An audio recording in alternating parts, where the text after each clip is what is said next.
আপনি যদি সাকসেস হতে চান, দুনিয়ায় সফল আর আখিরাতে চিরসুখী জান্নাত চান, আপনার এক নম্বর যে কাজ করতে হবে, কল্যাণ কিংবা অকল্যাণে, দুঃখ কিংবা সুখে, ভালো কিংবা মন্দে, জোয়ার কিংবা ভাটায়, সচ্ছল কিংবা অভাবে, সব সময় আল্লাহর কাছে ধর্ণা ধরতে হবে, আল্লাহর কাছে চাইতে হবে, প্রাণ খুলে মনের কথা সব আল্লাহরে বলতে হবে, আল্লাহর সাথে বন্ধুত্ব করতে হবে। তাহলে আপনারা সফল বানায় দিবেন কে? কেউ যেটা দেয় না সেটা দেয় কে? কেউ যেটা শোনে না শোনে কে? কেউ যেটা দেখে না দেখে কে? মুমিনের সবচেয়ে বড় আপন কে? এজন্য চাইবেন কার কাছে? প্রতিনিয়ত আপনি আমি নামাজে এই কথা বারবার বলি, ইয়াকা না'বুদু ওয়া ইয়াকা নাস্তাঈন। ও আল্লাহ, আমরা আপনার ইবাদত করি, লা না'বুদু ইল্লা ইয়াকা, আপনি ছাড়া আর কারো ইবাদত করি না, ওয়া ইয়াকা নাস্তাঈন, এবং আপনার কাছেই সাহায্য চাই। এর কারণ হলো পৃথিবীর মানুষ কিছুই দিতে পারে না, কারণ পৃথিবীর মানুষ একজনের ক্ষমতায় চলে, তিনি কে?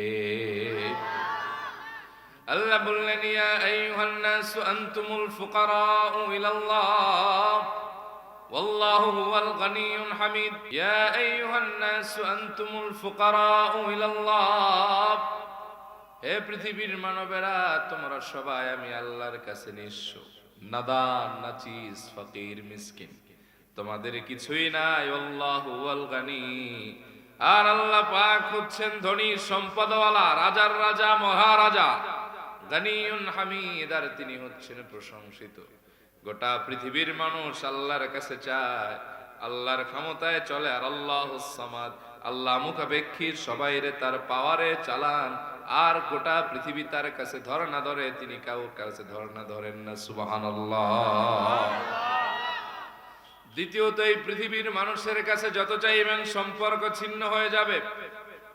আজকে চাইবেন দিবে, কালকে চাইবেন দিতে চাইবে না, তৃতীয়বার চাইবেন দেখবেন মনটা একটু বেজার বেজার, চতুর্থবার চাইবেন দেখবেন ফোন রিসিভ করতে চাইবে না, পঞ্চমবার চাইবেন আপনারে দেখলে সে আর একদিকে হাঁটবে।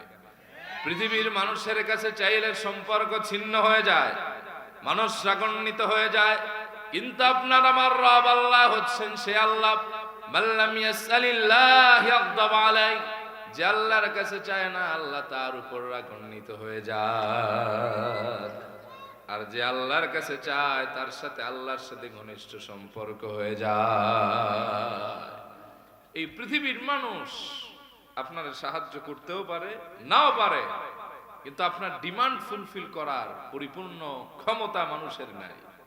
এই পৃথিবীতে আপনি এমন এক টাইমে বিপদে পড়ছেন, যে টাইমে আপনার নেটওয়ার্ক নাই, যেই টাইমে ধরেন রাতের বেলা ডাকাত ধরছেন, টাকা আছে, পয়সা আছে, কিন্তু আপনাকে প্রোটেকশন দেওয়ার কেউ নেই।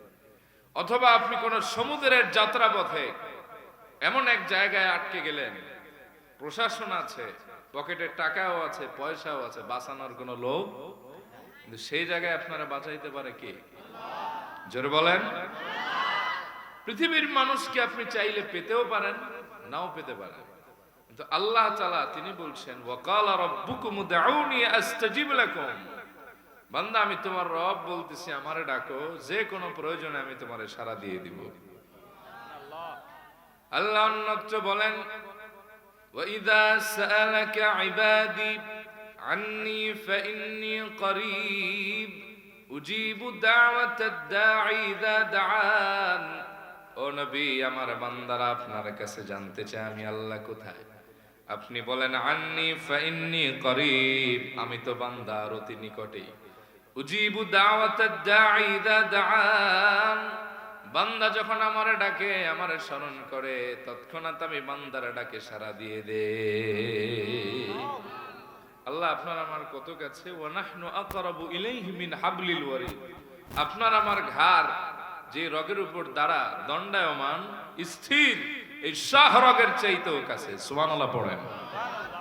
তাহলে চাইবেন কার কাছে? এক আঙ্গুল উঁচা করে বলেন, চাইবেন কার কাছে? কেউ যেটা দেয় না এটা দেয় কে? আল্লাহ বলছেন, আলাইসাল্লাহু বিকাফিন আবদা, আমি আল্লাহ কি আমার বান্দার জন্য যথেষ্ট নই? বলেন অবশ্যই যথেষ্ট। যে কোনো মুসিবতে, যে কোনো বিপদে আল্লাহ আপনারে বাঁচাতে পারেন, বিশ্বাস আছে? সবার আছে। তবে আমরা সাহায্য পাই না দুই কারণে। কয় কারণে? এক, আমাদের ইয়াকিন পরিপূর্ণ না। দুই নম্বরে আমরা আল্লাহ ছাড়া জাগতিক জিনিসে ভয় করি।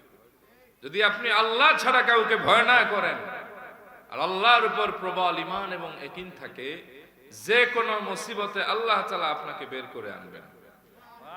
আল্লাহ বলছেন, ওয়া মান ইয়াত্তাকিল্লাহা ইয়াজআল লাহু মাখরাজা ওয়া ইয়ারযুকহু মিন হাইথু লা ইয়াহতাসিব। বান্দা, তুমি যদি আমারে ভয় করো, যে কোনো মুসিবত থেকে আমি তোমাকে বের করে নিয়ে আসব এবং এমন জায়গা থেকে রিজিকের ব্যবস্থা করব যা তুমি বান্দা কল্পনাও করো নাই।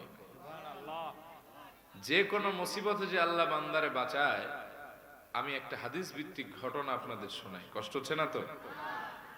আল্লাহর হাবিবের প্রিয় সাহাবী, জলিলুল কদর সাহাবী, যার নাম যায়েদ ইবনে হারেসা রাদিয়াল্লাহু আনহু আরদা। তিনি আল্লাহর হাবিবের শুধু সাহাবী ছিলেন না, ছিলেন পালক পুত্রও বটে। মক্কা থেকে তায়েফ একবার সফর করলেন, পায়ে হেঁটে 80 মাইল দূর হলো মক্কা থেকে তায়েফ। প্রচন্ড ক্লান্ত হয়ে গেলেন, পরিশ্রান্ত হয়ে গেলেন, দুর্বল হয়ে গেলেন। সঙ্গে ছিল একজন সাথী। ওই সাথীরে তায়েফ এসে বললেন, ভাই রে, তুমিও ক্লান্ত, আমিও ক্লান্ত, বহুত আর উইক, আমাদের একটু রেস্টের প্রয়োজন। সঙ্গী বলল, যায়েদ, এই ধুধু মরুভূমির তায়েফের ভেতরে তুমি কোথায় বিশ্রাম নিবা? সাইয়েদনা যায়েদ বললেন, চলো একটা গুহা নির্বাচন করি, তালাশ করার পরে সেটারে ডেঞ্জার ফ্রি করি, এরপরে একটু ঘুমাবো, না হয় বিশ্রাম নিব। কি বলো? সঙ্গী বললেন, যায়েদ, চমৎকার কথা বলেছে, এটা হলে তো ভালোই হয়। একটা গুহা তালাশ করে এটারে ডেঞ্জার ফ্রি করলেন, ক্লিন করলেন। এবারে বিশ্রাম নেয়ার পালা। সাইয়েদনা যায়েদ তার সঙ্গীরে বললেন, ভাই, আগে আমি বিশ্রাম নিব নাকি তুমি বিশ্রাম নিবা? কে বিশ্রাম নিলে ভালো হয়? সঙ্গী বলল, যায়েদ, ডোন্ট ওয়ারি, টেনশনের কোনো কারণ নাই, তুমি বিশ্রাম নাও, আমি তোমাকে পাহারা দিচ্ছি। তোমার ক্লান্তি কেটে গেলে আমাকে পাহারা দিও, আমিও একটু বিশ্রাম নিব। হযরত যায়েদ সঙ্গীর কথায় আশ্বস্ত হয়ে গুহার ভেতরে গিয়ে বিশ্রাম নিতে গিয়ে তন্দ্রাচ্ছন্ন হলেন। এক পর্যায়ে ঘুমায় গেলেন। ঘুম থেকে জেগে দেখেন সঙ্গী তার হাত পা বেঁধে ফেলেছে, খোলা একটা তরবারি নিয়ে মাথার কাছে দাঁড়ানো। হযরত যায়েদ অবাক চিত্তে বললেন, কি ব্যাপার? তুমি না রাসূলুল্লাহর সাহাবী, আমার দ্বীনি ভাই, তোমার না বিশ্বাস করে আমি ঘুমোতে গেলাম, তাহলে আমার হাত পা বাঁধলা কেন? তোমার হাতে তরবারি কেন? ওই সঙ্গী বলল, যায়েদ, আসলে আমি তোমারে ধোকায় ফেলেছি। আমার চেহারাটা ইমানদারের, কিন্তু আমি অন্তরে কুফরি লালন করি। আমার 14 গোষ্ঠী হলো ইহুদি, আমি চেয়েছিলাম তোমার নবীর হত্যা করতে। বারবার প্ল্যান আমার মিস হয়েছে, এবার তোরে মারার চেষ্টা করতেছি। সাইয়েদনা যায়েদ বললেন, তোমার সঙ্গে তো আমার কোনো দ্বন্দ্ব নাই, মনোমালিন্য নাই, ঝগড়া নাই, আমারে মারলে তোমার কি ফায়দা হবে? লিমা তাকতুলুনি, কেন আমারে হত্যা করবা? আমারে মারলে তোমার লাভ কি? ওই সঙ্গী মুনাফিক বলল, যায়েদ, ইন্নী আ'লামু আন্না মুহাম্মাদান সাল্লাল্লাহু আলাইহি ওয়া আলিহি ওয়াসাল্লাম ইউহিব্বুক ওয়া আনা উবগিদুক। যায়েদ, আমি জানি আল্লাহর হাবিব তোমার হৃদয় দিয়ে বড় ভালোবাসেন, আর আমি তোমার নবীর সঙ্গে শত্রুতা পোষণ করি। তোমারে মারলে তোমার নবী ব্যথা পাবেন, তার হৃদয়টা ভেঙে যাবে, সে দুঃখ পাবেন। তার দুঃখ দেখে আমি আনন্দিত হব। জোরে কন্যা উযবিল্লাহ রেখে চেহারাটা গুহার ভেতর থেকে আকাশের দিকে তাকালেন, ঘুরায় দিয়ে আল্লাহর একটা ডাক দিলেন, আগিসনি ইয়া রহমান, হে রহমান, আমি বিপদে পড়ে গেছি, আপনি ছাড়া আমার কেউ সাহায্যকারী নাই। ও রহমান, আপনি আমার সাহায্য করেন আর বিপদ থেকে বাঁচান। দুলক ফুলক ছাড়িয়ে 7 আসমান পাড়িয়ে সিদরাতুল মুনতাহার 70,000 নূরের পর্দা ভেদ করে হযরত যায়েদের এই ডাক আরশ আজিম পর্যন্ত পৌঁছে গেছে। ওই মুনাফিক যেই না তার খোলা তরবারি নিয়ে গুহার ভেতরে প্রবেশ করে হযরত যায়েদকে হত্যার মনস্থ করলো, ট্রাই করলো ফার্স্ট টাইম। যেই না গর্দানে আঘাত করবে, ঠিক তৎক্ষণাৎ বাহিরে বিকট আওয়াজ এলো, কে যেন ডাক দিয়ে ধমক দিয়ে বলল, ইয়া মুনাফিক লা তাকতুলহু, হে মুনাফিক, তুমি যাকে হত্যা করতে চাও তাকে তুমি হত্যা করো না। সুবহানাল্লাহ কবেন না? মুনাফিক ভয় পেয়ে গেলেন, ভীত সন্ত্রস্ত হয়ে পড়লেন, বাহিরে আসছে, কে আমারে ডাক দেয় দেখে আসে, আগে এইটার খেলা ফাইনাল, তারপর এটারে ধরবো। এসে দেখেন সফান সফা, পুরা জমিনটাই ফাঁকা। আচ্ছা ভাই, কেউ যদি এরকম হত্যার কাজ করে আর কেউ যদি এটা দেখে ফেলে, তার ভয় বাড়বে না কমবে? দ্বিতীয়বার ভিতরে আসলেন, যেই না তরবারি হাতে হযরত যায়েদকে হত্যার প্রচেষ্টা চালালেন, বাহিরে আবার বিকট আওয়াজ এলো, কে যেন ধমক দিয়ে বলল, ইয়া মুনাফিক লা তাকতুলহু আবাদা, হে মুনাফিক, তুমি যাকে হত্যা করতে চাও কখনোই তাকে তুমি হত্যা করো না। সুবহানাল্লাহ পড়ে। এবার তিনি আরো ঘাবড়ে গেলেন, বাহিরে আবার আসলেন, দেখেন পুরা জমিনটা ফাঁকা পড়ে আছে, কেউ নাই। আচ্ছা ভাই, একাকী নিরিবিলি কোন এক নির্জন রাস্তায় যদি আপনি চলেন, কেউ যদি 2-3 বার আপনারা ডাক দেয়, চারদিকে ঘুরে যদি তারে না দেখেন, ভয় কি কমবে না বাড়বে? কানে আঙ্গুল দিয়ে আর চক্ষু বন্ধ করে দৌড় দেওয়ার মতো অবস্থা হবে, ঠিক না? মুনাফিক ভয় পাচ্ছে, কিন্তু হত্যার নেশা তার প্রবল। তৃতীয়বার যেই না গুহার ভেতরে তরবারি নিয়ে ঢুকলো, হযরত যায়েদের গর্দান ফেলে দিবে চূড়ান্ত মনস্থ করলো, ঠিক তৎক্ষণাৎ বাহিরে বিকট আওয়াজ এলো, কে যেন ধমক দিয়ে ওই মুনাফিকের নাম ধরে বলল, ইয়া ফুলান লা তাকতুলু যায়দান আবাদান আবাদা, জবান ছেড়ে বলেন আল্লাহু আকবার। হে আমুক, কোশ্চিন কালেও তুমি যায়েদ ইবনে হারেসাকে হত্যা করো না। মুনাফিক থরথর করে কাঁপতে কাঁপতে তরবারি ফেলে দিল, বাহিরে আসলো, কে আমার নাম ধরে ডাকলো, আবার যায়েদের নামও জানে, লোকটা কে, পরিচিত কেউ নাকি, দেখে আসে। যেই না আসলেন, হি ওয়াজ সারপ্রাইজড, তিনি অবাক হয়ে গেলেন। দেখতেছেন টগবগে এক যুবক সাদা এক ঘোড়ার উপর উপবিষ্ট, চেহারা তার নুরানি, চেহারা থেকে নূর চমকাচ্ছে। সুবহানাল্লাহ পড়েন। মাথায় তার পাগড়ি পড়া, ডান হাতে তার নাঙ্গা খোলা তরবারি। ওই মুনাফিকের চুলের মুঠি ধরলেন বাম হাত দিয়া, আর ডান হাতের তরবারি দিয়া এক আঘাত করলেন গর্দানে, গর্দান ছিটকে 2 টুকরো হয়ে জমিনে পড়ে গেল। সুবহানাল্লাহ পড়েন। আস্তে আস্তে করে গুহার ভেতরে গেলেন, হযরত যায়েদের হাত পায়ের বাঁধন খুললেন, বুকে জড়ায় ধরে কপালে একটা চুমা খাইলেন। হযরত যায়েদ অবাক চিত্তে তার দিকে তাকিয়ে বললেন, মান আনতা লিমা তানসুরুনি, কে তুমি ভাই, আমাকে সাহায্য করলা, আমি যে বিপদে আছি এটা তুমি টের পেলা কেন? নাই, আমি তো আমার রব, আমার আল্লাহকে ডাক দিয়েছিলাম, আমি তো এই মুনাফিককে ভয় পাই নাই, আমি তো আমার রবের কাছে আশ্রয় চেয়েছিলাম, তুমি কে?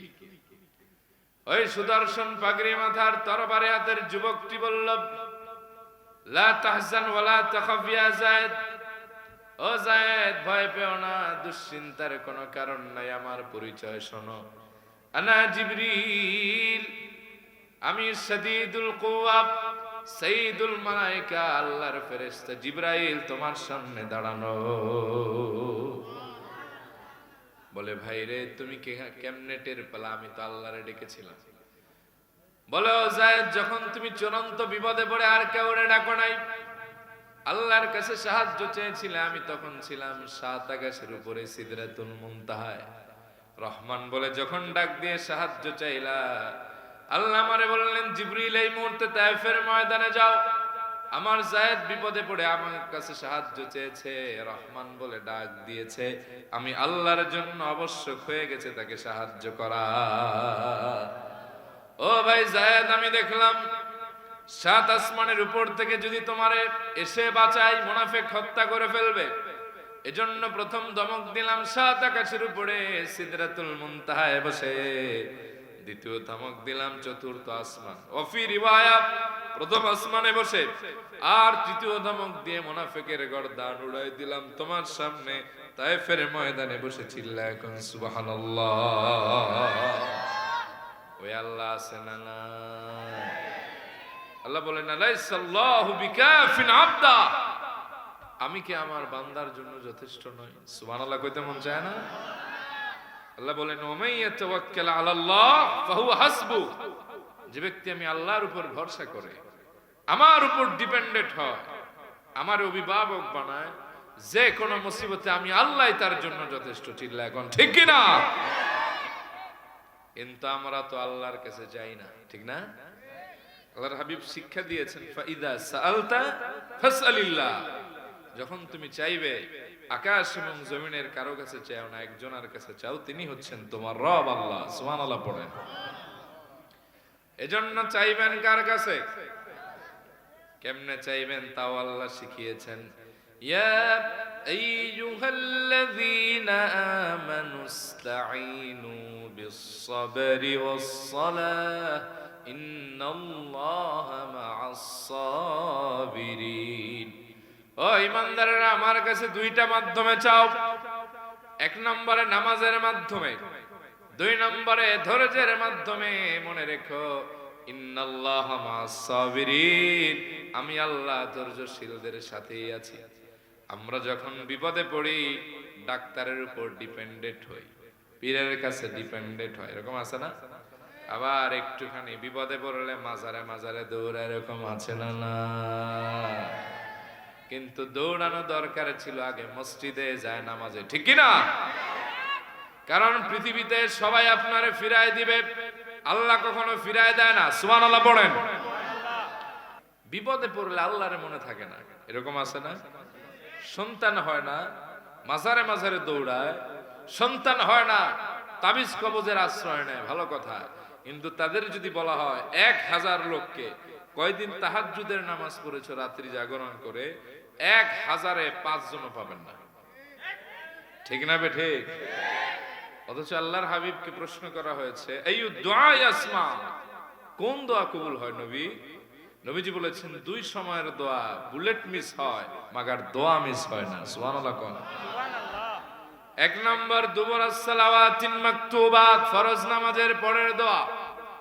আরেকটা হলো জাওফাল লাইলিল আখির, শেষ রাতের দোয়া, তাহাজ্জুদের দোয়া। এই 2 সময় যেই ব্যক্তি দোয়া করে তার দোয়াটা কবুল করে নেয় কে? আমাদের একিন ঠিক নাই। আচ্ছা, যাদের বাচ্চা নাই এদের মনে তো খারাপ লাগা থাকতেই পারে, তবে আপনার এই খারাপ লাগাটা ভালো লাগায় পরিবর্তন করেন সেজদার দ্বারা, তাহাজ্জুদের দ্বারা, দান সৎকার দ্বারা, আল্লাহর কাছে চাওয়ার দ্বারা। আচ্ছা ভাই, বুঝে থাকলে বলবেন, আদম আলাইহিস সালামের বাপ মার নাম কি? কোন? অনেকে কনফিউজড। তাই নাই শব্দটা কইলে এত ভয় পাইলে হবে? জোরে কোন আছে? আল্লাহ বলছেন ইন্নী খালিকুম বাশারাম মিন তিন, আমি আদমরে বানাইছি মাটি দিয়া। সুবহানাল্লাহ কোন? তার বাম পাজরের হাড় দিয়া বানাইছেন তার বউ হাওয়া, আমাদের বিশ্বমাতা। আবার সাইয়েদানা ঈসার বাপের নাম কি পারলে কোন? আছে? আল্লাহ যদি বাপ মা ছাড়া আদমরে বানাতে পারেন আলাইহিস সালাম, আবার যদি বাপ ছাড়া সাইয়েদানা ঈসারে দুনিয়া আনতে পারেন, এক বুড়া আর এক বুড়ি বন্ধা দিয়া যদি রব্বুল আলামিন সাইয়েদানা ইয়াহইয়ারে দুনিয়া আনতে পারেন, মুসলমান আওয়াজ দিয়ে বলো তোমারে আমারে ওই আল্লাহ সন্তান দিতে পারে কি পারে না? সাইয়েদানা ইয়াহইয়া পৃথিবীতে আসলেন, তার বাপ দোয়া করছেন রব্বি লা তাজারনি ফারদাও ওয়া আনতা খায়রুল ওয়ারিসিন, আল্লাহ আমার আপনি একা রাখেন না, আপনি আমার উত্তম ওয়ারিস, আমার কোনো ওয়ারিস নাই। দেখছেন নবীদের দোয়ার সিস্টেম, আজীবন দোয়া করছেন, কবুল হলো এমন সময় কোরআনে আসছে ওয়াস্তাআলার রাসু শাইবা আমরাতি আকারা, আমার মস্তি অস্থি মজ্জা এগুলো দুর্বল হয়ে গেছে, ঠিকঠাক দাঁড়াতে পারি না, চলতে পারি না, দাড়ি মোষ পেকে সাদা হয়ে গেছে। কোন কোন তাফসিরে আসছে ওনার বয়স ছিল 120, কেউ বলছেন 80, কেউ বলছেন 100, আর ওনার স্ত্রীও বুড়ি আবার বন্ধা। আল্লাহ বললেন ইয়া ইয়াহইয়া ইয়া যাকারিয়া ইন্না নুবাশশিরুকা বিগুলামিন ইসমুহু ইয়াহইয়া। সুবহানাল্লাহ পড়েন। সুবহানাল্লাহ। আল্লাহ জিবরিলে পাঠালেন, যাও আমার তরফ থেকে তার একটা সুসংবাদ দাও, আমি তার একটা ছেলে দান করব। সুবহানাল্লাহ কইতে মন চায় না? যার নাম হবে ইয়াহইয়া, তার নাম পূর্বে কখনো কারো ছিল না। তিনি বললেন, ও আল্লাহ, কেমনে আমার বাচ্চা হবে? আমি তো বুড়া, আমার স্ত্রী হলো বন্ধা। আল্লাহ এতগুলি কথা বললেন না, বললেন কাযালিক, আমি আল্লাহ যেভাবে চেয়েছি সেভাবেই হয়ে যাবে। ওয়াকাদ খালাকতুকা মিন ক্বাবলু ওয়া লাম তাকু শাইআ। আরে বেটা, তোমার মতো বুড়া আর বুড়ি দিয়া বাচ্চা আনা তো আমি আল্লাহর জন্য অনেক সহজ। জাকারিয়া, তোমার কি মনে নাই তোমার রব তোমারে এমন জায়গা থেকে সৃষ্টি করেছিলেন, তুমি তো কোনো কিছুই ছিলা না, সেখান থেকে যে আল্লাহ তোমারে বানাতে পারে, এই বন্ধা আর বুড়া দিয়া আল্লাহ তাআলা একজন নবীও পৃথিবীতে আনতে পারে। চিল্লায় এখন সুবহানাল্লাহ। তাইলে চাইবেন কার কাছে? আল্লাহর কাছে। জোরে বলেন। রিজিক দেওয়ার মালিক কে? আল্লাযী হুয়া ইউত'ইমুনি ওয়া ইয়াসকিন। আমার যখন ক্ষুধা লাগে আল্লাহই খাওয়ায়, আমার যখন তৃষ্ণায় ছাতি ফেটে যাওয়ার উপক্রম হয় আল্লাহই পান করায়, আমার হৃদয়টাকে পরিতৃপ্ত করে দেন। সুবহানাল্লাহ কইবেন না? সুবহানাল্লাহ। আল্লাযী হুয়া ইউত'ইমুনি ওয়া ইয়াসকিন ওয়া ইযা মারিদতু ফাহুয়া ইয়াশফিন। আমি যখন অসুস্থ হয়ে যাই আমার আল্লাহ আমারে সুস্থ করে। সুবহানাল্লাহ পড়েন। ওই আল্লাহরে মন থেকে একটা ডাক দেন, আল্লাহ। দিলের আওয়াজ দিয়া যুবক ভাইয়ের আর একটা ডাক দাও, আল্লাহ। আর একটা ডাক দেন, আল্লাহ। তাহলে চাইবেন কার কাছে? এক আঙ্গুল আকাশের দিকে উত্তোলন করে বলেন, চাইবেন কার কাছে? যে আল্লাহর কাছে চাইতে জানে ওই ব্যক্তির জীবনে কোনো কিছুর অপূর্ণতা সুবহানাল্লাহ কইতে মন চায় না। এজন্য চাইবেন, নামাজের ভেতরে চাইবেন, বাহিরেও চাইবেন। চাইলেই বরকত দিবে কে? আল্লাহ। এজন্য নবীজি সব জায়গায় দোয়া শিক্ষা দিয়েছেন। সানার ভেতরে দোয়া আছে, সূরা ফাতিহার ভেতরে দোয়া আছে। আবার আমরা যখন সামি আল্লাহু লিমান হামিদা বলি সেখানেও দোয়া আছে, রব্বানা লাকাল হামদ হামদান কাসীরান তাইয়িবান মুবারাকান। আবার দুই সিজদার মাঝখানে দোয়া আছে না নাই? আল্লাহর হাবিব বলেছেন, তোমরা দুই সিজদার মাঝখানে আল্লাহর কাছে চাও, কারণ দুই সিজদার মাঝখানে যেটা চাওয়া হয় ওটা ডাইরেক্ট কবুল হয়ে যায়। নবীজি একটা দোয়া শিক্ষা দিয়েছেন, পড়েন, আল্লাহুম্মা গফিরলি ওয়ারহামনি ওয়াহদিনি ওয়ারযুকনি ওয়াআফিনি। কি দোয়া দেখেন, আল্লাহ সেট করে দিলেন তার হাবিবের দ্বারা। আল্লাহুম্মা গফিরলি, আল্লাহ আপনি আমারে মাফ করে দেন। ওয়ারহামনি, আমার উপর রহমত নাজিল করেন। ওয়াহদিনি, আল্লাহ আপনি আমারে হেদায়েত দেন। ওয়ারযুকনি, আমার রিজিকটা আপনি বাড়ায় দেন। সুবহানাল্লাহ পড়েন। ওয়াআফিনি, আমারে নিরাপত্তা এবং সুস্থতা দান করে দেন। সফল হতে হলে কার কাছে চাইতে হবে জানো ভাই? আমি তো আপনাদের এই অঞ্চলে এদিকে প্রথম, আমার কথা কি বুঝতে অসুবিধা হচ্ছে আপনাদের? এজন্য চাইবেন। চাইতে চাইতে মানুষ অলিউল্লাহ হয়, আর না চাইতে মানুষ গোমরা হয়ে যায়। কারণ আল্লাহর ভান্ডারে কোনো কিছুর কমতি। সাইয়েদনা আইয়ুব আলাইহিস সালাম 18 বছর অসুস্থ ছিলেন। আইয়ুব ইয নাদা রাব্বাহু আন্নী মাসসানি আদ-দুররু ওয়া আনতা আরহামুর রাহিমিন। আল্লাহর কাছে সাহায্য চাইছেন, দোয়া করেছেন, কবুল করেছেন কে? সাইয়েদনা ইউনূস আলাইহিস সালাম, তিনি বলেছিলেন, লা ইলাহা ইল্লা আনতা সুবহানাকা ইন্নী কুনতু মিনাল যালিমিন। আল্লাহ বলছেন ফাস্তাজাবনা লা। ও তিনটা অন্ধকারে ছিল, এক ওরে পড়ছে পানিতে, এরপরে খাইছে এক মাস, আবার ওই মাসটা খাইছে আর এক মাস, সালাসা জুলুমাত, তিনটা অন্ধকার ছিল। সেখান থেকে যখন সে ডাক দিল, আল্লাহ তাআলা বলেন ফাস্তাজাবনা লা, আমি তার ডাকে সাড়া দিয়ে দিলাম। সুবহানাল্লাহ বলেন। যে আল্লাহ ইব্রাহিম আলাইহিস সালাম রে আগুনকে পানি বানায় দিয়া একেবারে ফুলের বাগানের ব্যবস্থা করতে পারে, সাইয়েদনা আইয়ুব আলাইহিস সালামকে রোগ থেকে বছরের পর বছর পরে মুক্তি দিতে পারে, ওই আল্লাহ আপনার আমার যে কোনো ডিমান্ড পূরণ করতে পারে কি পারে না? তাহলে এক নম্বর কাজ হবে আল্লাহর কাছে চাইতে হবে, সব সময় চাইবেন। আল্লাহ তাআলার সাথে বন্ধুত্ব হবে ইনশাআল্লাহ। দুই নম্বরে আপনি যদি সফল হতে চান, আলটিমেট সাকসেস পেতে চান, তাহলে আপনি যখন সালাতে দাঁড়াবেন তাড়াহুড়া মুক্ত ভাবে বিনয়ের সাথে সালাত আদায় করতে হবে। সুবহানাল্লাহ পড়েন। সূরা মুমিনুনে আল্লাহ তাআলা সফলতার গল্প দিয়ে সূরাটা শুরু করেছেন। আল্লাহ বলেছেন, কদ আফলাহাল মুমিনুন, সফল হয়ে গিয়েছে মুমিনরা। এক নম্বর যারা সফল, আল্লাযীনা হুম ফি সালাতিহিম খাশিউন, যারা তাদের নামাজে ভয় নিয়ে ভীত সন্ত্রস্ত হয়ে বিনয়ের সাথে তাড়াহুড়া মুক্ত আদায় করে, আল্লাহ তাআলা তাদেরকে সফলতার গ্যারান্টি দিয়েছেন। সুবহানাল্লাহ পড়েন। কিন্তু আমাদের দেশের মানুষের সব চলে, কিন্তু নামাজের দেরি চলে না। এটার কম আছে না নাই?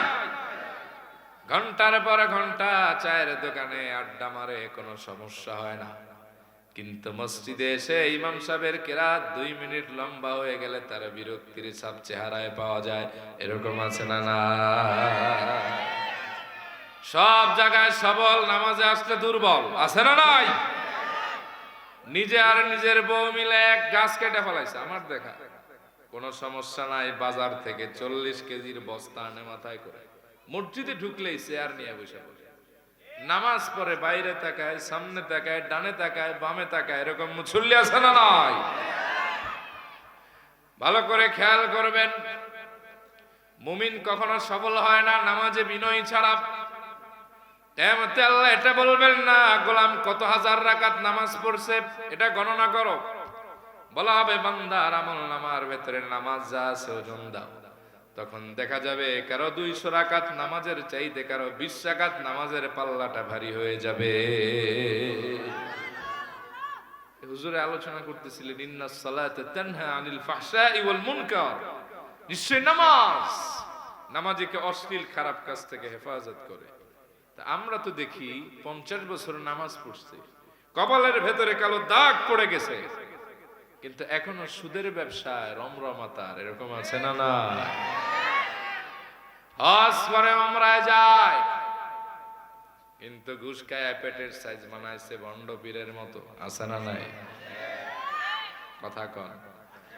আমার এক মুসল্লি, সে আমার একদিন বলতেছে যে দোয়া করেন, বড় ঝামেলায় আছে। কি ঝামেলা ভাই? বলে আমার বোনের জামাইয়ের নামে একটা বাড়ি দলিল করে দিছিলাম, এখন সে সেটারে বিক্রি করতে চায়।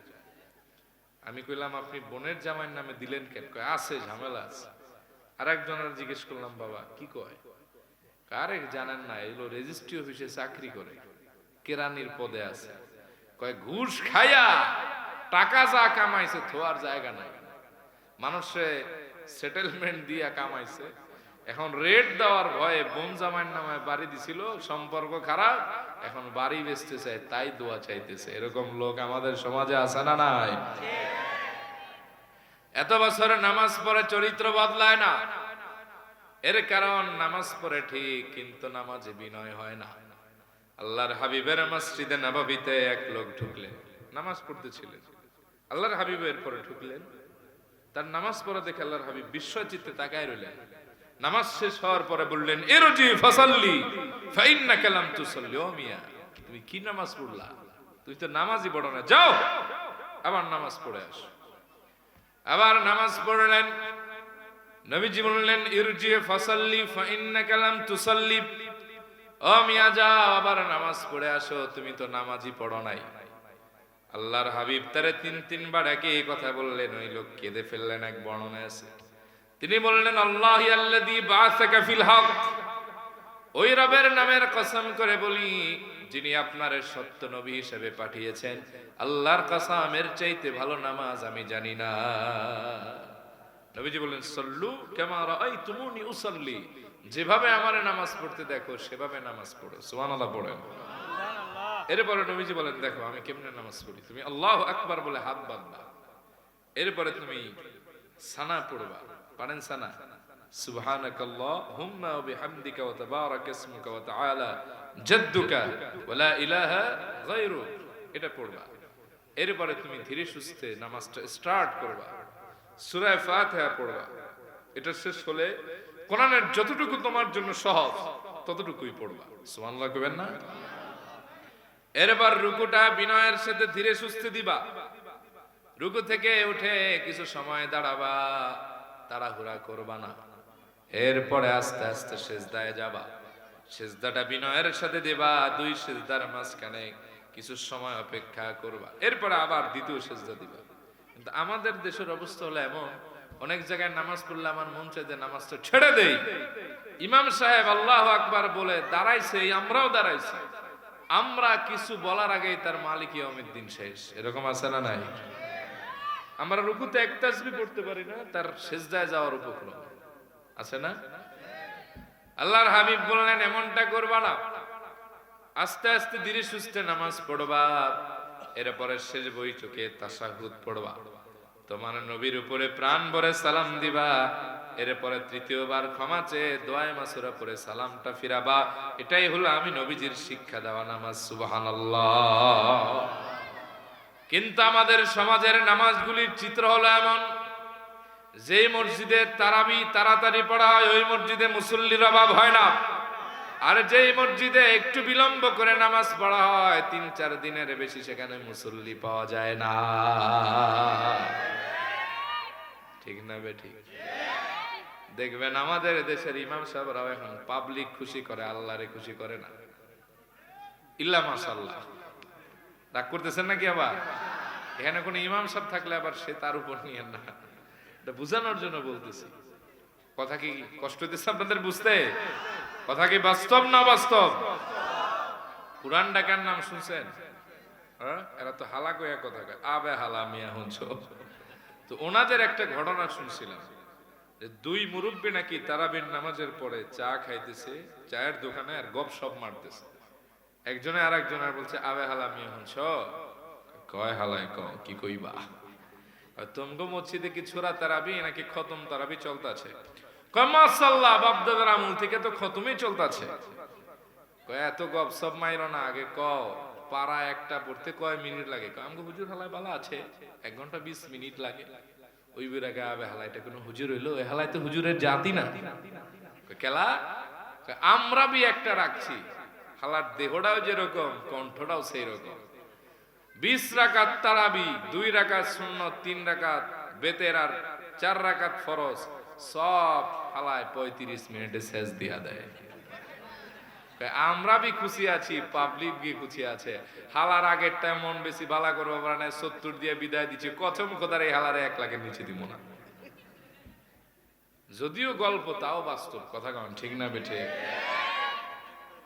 আমাদের সমাজে 29 দিন তারাবি এক টাইমে ঠিক হয়েছে, দেখবেন এক টাইমে 29 দিন ঠিক হয়েছে। একদিন 2 মিনিট 3 মিনিট বেশি হয়ে গেছে।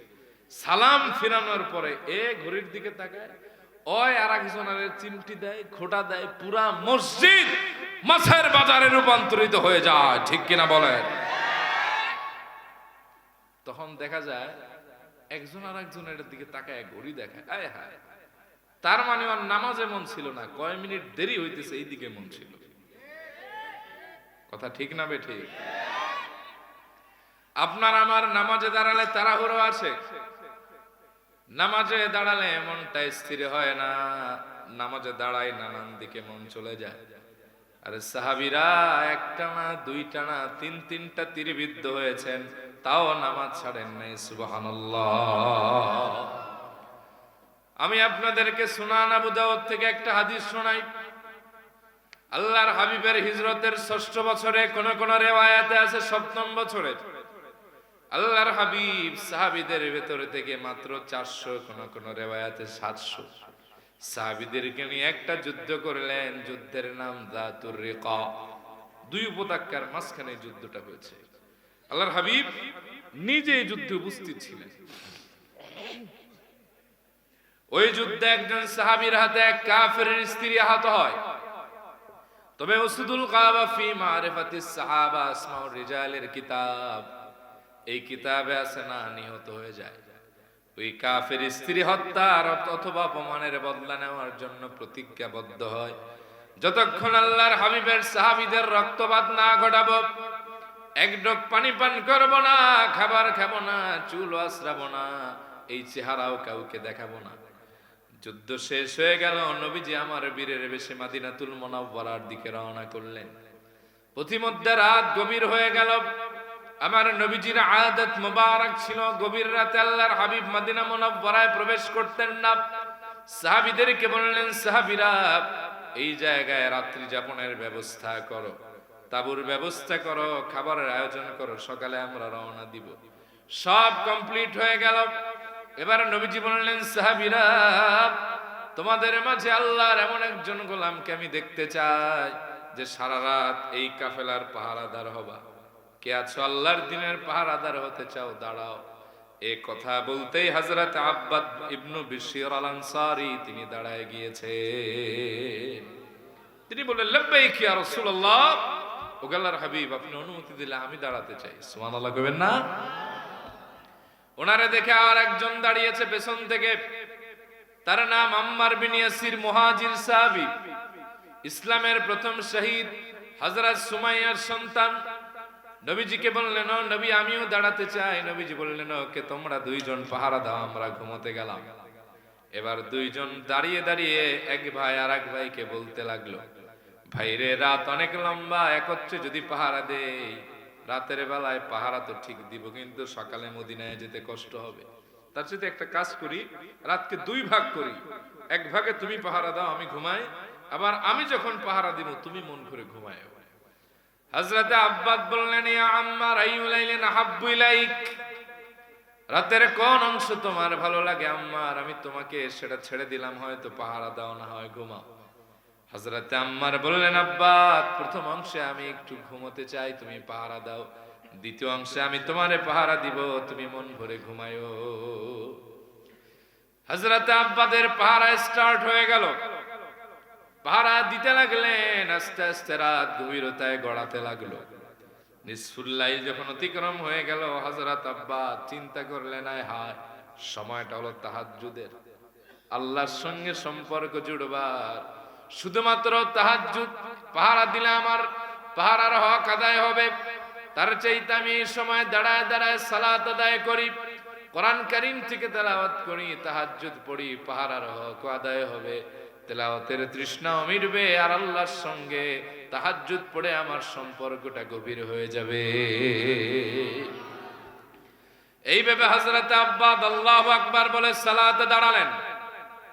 কণ্ঠস্বরকে উন্মোচন করে ঊর্ধ্বগামী করে সূরা কাহফ তেলাওয়াত করতে লাগলেন। তার আকর্ষণীয় মোহনীয় তেলাওয়াতে আসমান জমিন মুখরিত হতে লাগলো। বুখারীর বর্ণনায় এসেছে, একবার তিনি নবীজিকে তেলাওয়াত শুনিয়ে পাগল পারা বানিয়ে দিয়েছিলেন। সুবহানাল্লাহ। আম্মাজান আয়েশার হুজরায় নবীজি আরাম ফরমাচ্ছিলেন, আম্মাজান আয়েশার উরু মুবারাকের উপর মাথা মুবারক রেখে। নবীজি শুনতেছেন কে যেন সূরা কাহফ তেলাওয়াত করে। নবীজি বেকরার হয়ে তন্ময় চিত্তে শুনতেছেন।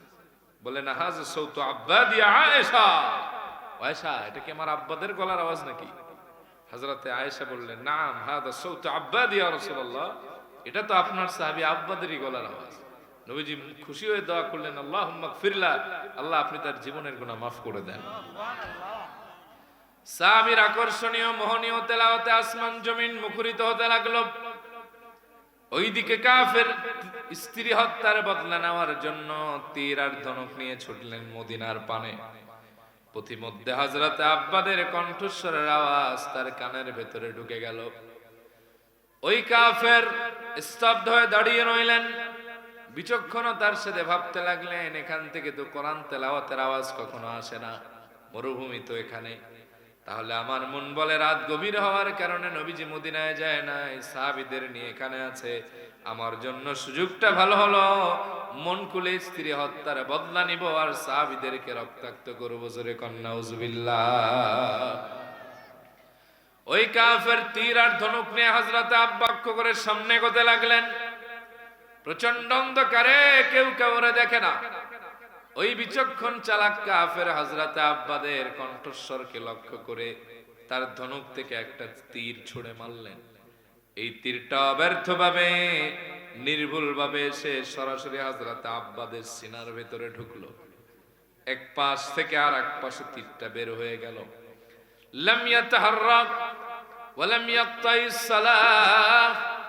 বিষাক্ত তীর রাসূলুল্লাহর সাহাবীর বুকটা ঝাঁঝরা করে দিলেন।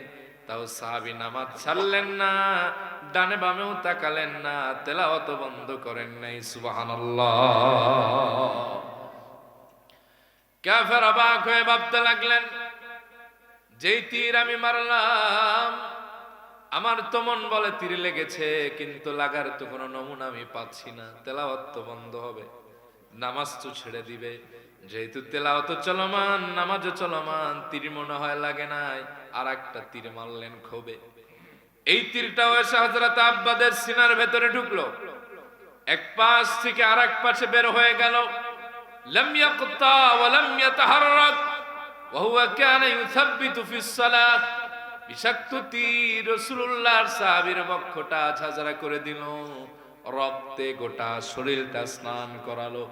তাও রাসূলুল্লাহর সাহাবী এক চুল নড়লেন না, ডানে বামেও তাকালেন না, নামাজও ছাড়লেন না, আগের মতোই আল্লাহর সামনে দাঁড়ায় রইলেন। সুবহানাল্লাহ। কাফের ভাবতে লাগলেন একটা না দুইটা তীর মারলাম, মাঝে মাঝে মনে হয় তীর লেগেছে, আবার মনে হয় লাগে নাই, 50-50 চান্স।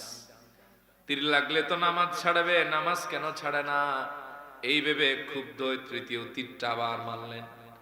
এই তীরটাও হযরত আব্বাদের সিনার ভেতরে ঢুকলো, কলিজাটা ছিদ্র করে বের হয়ে গেল। আল্লাহু আকবার, আল্লাহু আকবার। সাহাবী তাও নামাজ ছাড়লেন না, ইতমিনানে কলবের সঙ্গে ধীরে সুস্থে নামাজটা শেষ করলেন, দুদিকে সালাম ফিরালেন। পাশের ঘুমন্ত সাহাবী হযরতে আম্মার বিন ইয়াসিরকে ডাক দিয়া বললেন, ভাই আম্মার, জলদি জাগো, দেখো আমার কি হয়েছে ভাই। আমার মন বলতেছে আমি আর বেশিক্ষণ তোমাদের মাঝে থাকবো না, অল্প কিছুক্ষণ পরে আল্লাহর সাক্ষাতে পরপারে চলে যাব। চারদিকে শোরগোল পড়ে গেল, সাহাবায়ে কেরাম জেগে গেলেন। দেখতেছেন হযরত আব্বাদ নামাজের সুরাতে বসা, একটা না দুইটা না তিনটা তীর সিনার ভেতরে ঢুকে আছে, রক্ত ফিনকি দিয়ে পড়ে গোটা শরীরটা স্নান হয়ে গেছে। সাহাবীরা বললেন, ভাই আব্বাদ, তোমাকে না দায়িত্ব দিয়েছিলাম পাহারার, তীর লাগলো কেমনে, আর তিনটা তীর লাগলো কেন?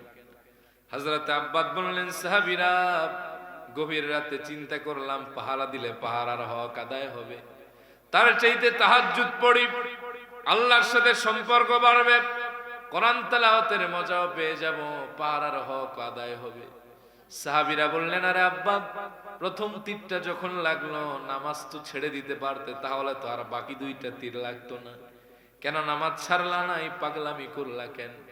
হযরত আব্বাদ বললেন, সাহাবীরা, কাবার মালিক আল্লাহর নামের কসম করে বলি শোনো, খোলা আসমানের নিচে গভীর রাতে রাসূলুল্লাহর নূরময় কদম মোবারকের পাশে দাঁড়িয়ে সালাত আদায় করে এত মজা পাচ্ছিলাম, কোন ফাঁকে যে আমার বুকের ভেতরে তিনটা তীর ঢুকলো, একটু ব্যথাও পাই না, বিন্দু মাত্র কোনো অনুভবের সৃষ্টি হয় না। ও সাহাবীরা, শোনো শোনো, নামাজের ভেতরে যদি আমার এই খেয়াল না আসতো, রাসূলুল্লাহ আমাকে দায়িত্ব দিয়েছেন পাহারার, এই মুহূর্তে আমার শাহাদাত নসিব হলে রাসূলুল্লাহর আদেশের অমান্য হবে, সাহাবীদের জীবনটা ঝুঁকিপূর্ণ হবে, আল্লাহর কসম। এই জেহেনের ভেতরে যদি এই চিন্তা না ঢুকতো, জায়গায় শাহাদাত বরণ করলেও নামাজ ছাড়তাম না। সুবহানাল্লাহ। সাহাবী তিনটা তীর খেলেন, নামাজ ছাড়লেন না। আর আমরা জুমার দিনের সপ্তাহে একদিন নামাজে আসি, আগের সুন্নত পড়ি না, পরের সুন্নত পড়ি না, বক্তব্য কিংবা কেরাত একটু লম্বা হলে ইমাম কাদানোর প্ল্যান করি, ঠিক কিনা? গোটা দুনিয়া আপনার ভালো লাগে, মসজিদ ভালো লাগে না, নামাজ ভালো লাগে না, বুঝতে হবে আপনার দিলে নেফাকের রোগ ঢুকছে, মুনাফিকের আলামত আছে, ঠিক কিনা বলেন? আল্লাহ বলেন, ওয়াইদা কামু ইলাস সালাতি কামু কুসালা ইউরাউনান নাস। মুনাফিকরা যখন নামাজে দাঁড়ায় হেয়ালিপনা নিয়ে দাঁড়ায়, নামাজের ভেতরে তাদের চিত্ত আকর্ষণ করে না। এই নামাজ হলো মুনাফিকের নামাজ, মানুষ দেখানো নামাজ। কথা কোন ঠিক কিনা? কথা কি বুঝতেছেন আপনারা? অসুবিধা হচ্ছে বাবা? আমাদের দেশের মানুষের নামাজের ভেতরে কোনো বিনয় নাই। কথা কোন ঠিক না ঠিক? পাবলিকের কথা কি বলবো, ইমাম সাহেবের তো মাঝে মাঝে তাল ঠিক থাকে না। কথা কন, চাপার মানুষ কথা বইল, কথা ঠিক না বেঠিক? একবার আমি এক জায়গায় নামাজ পড়তে গেলাম, সালাতুল আসর, ফরজ কারাকাত, ইমাম সাহেব ভুলে 6 রাকাত করে ফেলছে। তো 4 রাকাতের সময় যখন আবার দাঁড়াইতেছে, আমি এক কর্নার থেকে বললাম আল্লাহু আকবার। কেউ দেখি আর তেমন কিছু কয় না, ভাবলাম খাইছে, তার মনে হয় আমারই ছিঁড়ছে, চাইপা যায়। দিলের ভিতরে একটা কেমন যেন আনচান করতেছিল, খটকা লাগতেছে। নামাজ শেষে ইমাম সাহেবরে গিয়ে বললাম হুজুর বেয়াদবি নিয়ে না, নামাজ কয় রাকাত পড়ছি? 4 রাকাত না 6 রাকাত? এই মালের বাড়ি আবার বরিশাল। কয় হ্যাঁ তো আমি বলতে পারবো না কয় রাকাত পড়ছি। কথা তো ঠিকই, কইতে পারলে তো আর পেছ লাগাইতো না। পুরা মসজিদে গঞ্জাম, এখন লোক দাঁড়াইছে কথা কওয়া, এতক্ষণ আর দাঁড়ায় না। কেউ কয় মনে হয় হুজুর 6 রাকাতই পড়ছে, আর এক দলকে দা বেটা 4 রাকাতই পড়ছে।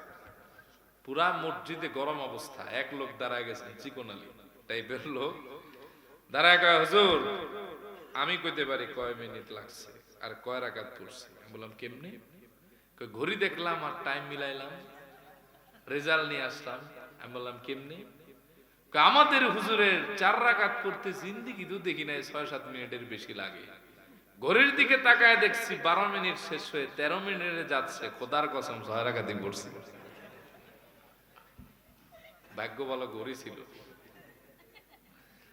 এই যদি হয় ইমামের নামাজ, তাই মুসল্লির নামাজ কি হবে? কথা কন ঠিক না বেঠিক? আপনার আমার তাড়াহুড়া আসে। আর নবীজি সাল্লাল্লাহু আলাইহি সাল্লাম যার কোনো খাতা ছিল না, যিনি ছিলেন মাসুম, সেই নবীজি রাতের বেলায় সালাতে যখন দাঁড়াতেন ইয়াতাফাত্তারু কদামা, নবীজির কদম মোবারক ফেটে যেত। সুবহানাল্লাহ কইবেন না? বুখারীর তালিকে এসেছে সাহাবীরা রাতের বেলায় নামাজে দাঁড়ালে আকাশের উড়ন্ত পাখি ভর করত। সুবহানাল্লাহ বলেন। আপনি আমি নামাজে তাড়াহুড়া করি, কখনো সফল হওয়া যাবে না। নামাজে যত বিনয় হবেন আপনার মর্যাদাটাও তত বাড়ায় দিবেন কে? নবীজি বলেন হুব্বিবা ইলাইয়ান নিসাউ ওয়াত-তিব ওয়াজুইলাত কুররাতু আইনি ফিস সালাত। আল্লাহ আমার কাছে সুগন্ধি আর আমার স্ত্রীদেরকে প্রিয় করে তুলেছেন, আর আমি রাসূলের কলিজা এবং চক্ষু মোবারকের শীতলতা নামাজের ভেতরে রেখে দিয়েছে। এবার প্রশ্ন হলো, আমরাও তো দাঁড়াতে চাই, আমরাও তো নামাজ ঠিকঠাক আদায় করতে চাই, কিন্তু মন এদিক সেদিক চলে যায়, এরকম হয় না? এক সিলেটি আমার বলছিলেন হুজুর দোয়া করবো আমার লাগিয়া। আমি বললাম কিতা দোয়া করবো? খবরে বা চাচা আমি নামাজে খারানোর বাদে খালি ফুটু বাসিয়া উঠে। কি বাসিয়া উঠে? মানে নানান চিত্র তার মনে পড়ে। এই জন্য ইয়াং ভাইরা বি অ্যালার্ট, ভালো করে শুনেন। আপনাদের অনেকেরই প্রশ্ন, how to said my mind in সালাত, কিভাবে আমি আমার মনকে সালাতে বেঁধে রাখবো, ধরে রাখবো। 6টা কাজ আপনি করেন, ইনশাআল্লাহুল আজিজ আপনার নামাজটা বিশুদ্ধ হবে, সুন্দর হবে, মনটা আর নামাজ থেকে হারিয়ে যাবে না ইনশাআল্লাহ। কয়টা কাজ করতে হবে? 1, যখন নামাজে দাঁড়াবেন নিয়তকে পরিপূর্ণ পরিশুদ্ধ করে তারপরে দাঁড়াবেন। কারণ ইন্নামাল আমালু বিন্নিয়াত, সব কাজ নিয়তের উপর নির্ভরশীল। আল্লাহর হাবিব ভিন্ন রিওয়ায়াতে বলেন নিয়াতুল মুমিনিনা খায়রুম মিন আমালি, ওয়া ফি রিওয়ায়া আও ইবাদাতি, মুমিনের নিয়ত হলো আমলের চাইতে উত্তম। নিয়ত ভালো যার, আমল ভালো হয়ে যায় তার, ঠিক কিনা? এজন্য নামাজ পড়বেন কার জন্য? ইন্না সালাতি ওয়া নুসুকি ওয়া মাহইয়ায়া ওয়া মামাতি লিল্লাহি রাব্বিল আলামিন, নিশ্চয় আমার নামাজ, আমার কুরবানি, আমার জীবন, আমার মরণ একজনের জন্য, তিনি কে? নিয়ত যদি ঠিক করতে পারেন 50% অর্ধ সালাত আপনার অটোমেটিক ঠিক হয়ে যাবে। 2 নম্বরে নামাজে যখন দাঁড়াবেন চূড়ান্ত বিনয় নিয়ে দাঁড়াবেন, আল্লাহর ভয় নিয়ে দাঁড়াবেন, আদবের সাথে দাঁড়াবেন। আল্লাহ বলেছেন ওয়াকুমু লিল্লাহি কানিতিন, ও বান্দা যখন আমার সামনে দাঁড়াও, নামাজে যখন দাঁড়াও চূড়ান্ত ভয় নিয়ে দাঁড়াও। এবার প্রশ্ন হলো আপনি কিভাবে বুঝবেন চূড়ান্ত ভয় কারে বলে? এর ব্যাখ্যা নবীজি দিয়েছেন বুখারীতে, আনতা আবুদাল্লাহ কাআন্নাকা তারাহু ফাইন লাম তাকুন তারাহু ফাইন্নাহু ইয়ারাক। তুমি এমন ভাবে ইবাদত করো মনে করো তুমি আল্লাহরে দেখতেছো, যদি আল্লাহরে না দেখো মনে রাখবা আল্লাহ পাক তোমাকে দেখছেন। সুবহানাল্লাহ। কেউ যদি মনে করে আমি আল্লাহরে দেখি, তবে আল্লাহ আমারে দেখে, তার কি ইবাদত থেকে অন্য কোথাও মন হারায় যেতে পারে? আমরা পীরের সামনে গেলে নম নম করি, নেতার সামনে গেলে তের মারি, উস্তাদের সামনে গেলে ভাব ধরি বিনয়। ওই মানুষটা নামাজে দাঁড়ায় বিনয় আসে না, বুঝতে হবে ডালমে কুছ কালা হয়। কথা কন ঠিক কিনা? 3, যখন নামাজে দাঁড়াবেন এমন প্রস্তুতি নিয়ে দাঁড়াবেন যে এটাই আপনার জীবনের শেষ নামাজ। কোন নামাজ? আমার একটু জবাব না দিলে আমি কথা কইতে পারবো না বাবা। শেষ নামাজ, জোরে কন। এটা জীবনের কোন নামাজ? নবীজি বলেছেন, ইযা কুমতা ফি সালাতিক ফাসাল্লি সালাতা মুয়াদ্দিয়া। তুমি এমন ভাবে নামাজে দাঁড়াও মনে করবা এটাই তোমার জীবনের শেষ নামাজ। কোন নামাজ? সাইয়েদনা আলীকে নবীজি বললেন, ও আলী, ও প্রিয় আলী, মৃত্যুকে তুমি কত দূরে মনে করো? সাইয়েদনা আলী বলেছেন, ও নবী, আমি যখন ওযু করি মনে করি এটাই জীবনের শেষ ওযু। নবীজি বলেছেন, আলী, মৃত্যুর ব্যাপারে তোমার প্রস্তুতি এখনো সঠিক হয় নাই। কেউ ডানে সালাম ফিরিয়েছে, বামে সালাম ফিরাতে পারবে কিনা? আলী রে, মৃত্যুর ব্যাপারে এই গ্যারান্টি জগতের কেউ দিতে পারে না।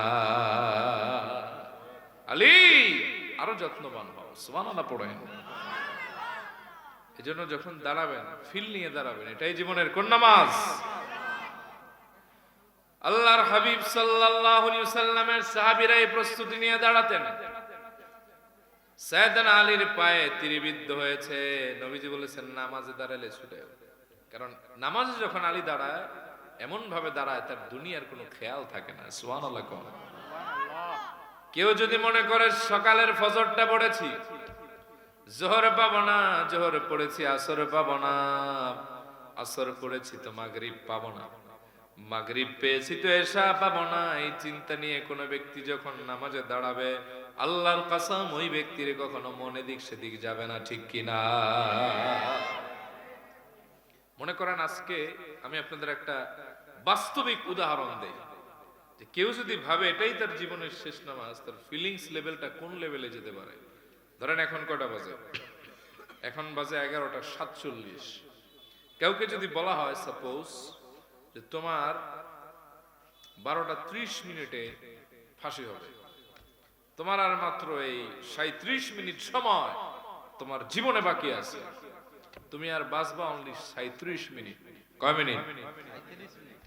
যদি মন চায় শেষবারের মতো নামাজ পড়া 2 রাকাত, আল্লাহর কাছে প্রাণ ভরে ক্ষমাটা চেয়ে না, ওই ব্যক্তির নামাজের অবস্থা কি হবে জানেন? ওই ব্যক্তির ওযুর মতো দামি ওযু ওই দিন কেউ করতে পারবে কিনা আমার জানা নেই। ওই ব্যক্তির হৃদয়ের আবেগ, হৃদয়ের প্রেম, সত্তার প্রতি, আল্লাহর প্রতি তার যে একটা ভয়, এই ফিলিংস আপনাকে আমি বোঝাতে পারবো না। আমি এক কারাবন্দী লোকের কাছ থেকে শুনছিলাম, আমার যে কোনো এক আলোচনার পরে তিনি বলছিলেন, হুজুর আপনার কথা 100% রাইট। আমি বললাম কিভাবে? বলে, আমি যে ছেলে ছিলাম এই ছেলের পাশের ছেলে একজনের ফাঁসি হয়েছে। যখন তারে বলছে যে তোমার অমুক দিন ফাঁসি হবে, বেশি আগে তো জানায় না, ভেঙে পড়বে দেখে, বলে আমি তার দৃশ্য দেখলাম আর নিজের জীবন পরিবর্তনের নিয়ত করলাম। বললাম কেমনি? বলে সেই দিন তার যে অ্যাটিটিউড ছিল, একটা বিশাল 6 ফুট লম্বা একজন মানুষ, কি তার দেহের ভেতরে শক্তি, তার কথার কি ওজন, ওই দিন দেখলাম তার জবান থেকে আর কথা বের হয় না। সে যখন গোসল করছিল, এই গোসলটার ফিলিংসটা আমি অনুভব করতে পারছিলাম। তার নামাজ এবং মোনাজাতের কান্নায় আশেপাশের ছেলের মানুষের রাত্রে আর ওই দিন ঘুম হয় নাই। সুবহানাল্লাহ। কারণ একটু পরেই তার শেষ বিদায়। একদিকে তার ফাঁসির রশি, আর একদিকে শেষ নামাজ।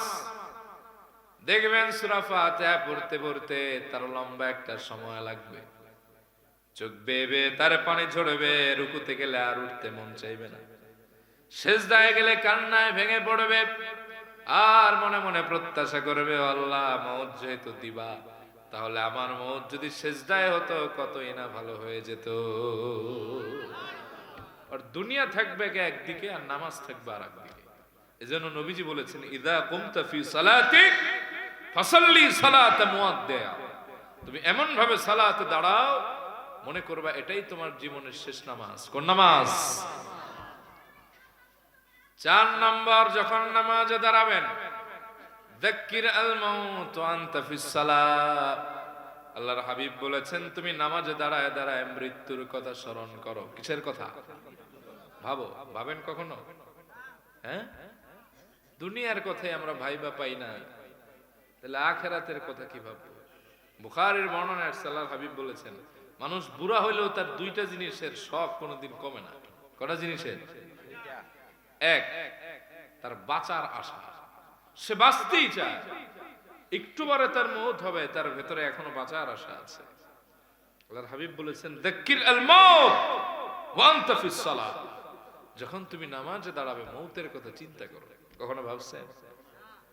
মুতু ক্বাবলা আন তামুতু, মরার আগে একবার মইরা দেখো। একটু ফিরলেন তো, তিলের কানটা একটু সজাগ করেন। যুবক ভাই, তোমাদের অ্যাটেনশন কেমন করছি, বিশেষ করে তোমরা একটু ভাবো। এই যে শীতের দিন, একটা লাগাইছি কোট, ভেতরে আছে গেঞ্জি, উপরে জামা, এরপর আবার এটে দিছে। এখন কথা বলতেছি দেখে হালকা হালকা গরম লাগে। বিমান থেকে যখন নামছি মনে হয় যেন বাতাস আমার উড়ায় নিবে, এরকম এক অবস্থা, ঠান্ডা।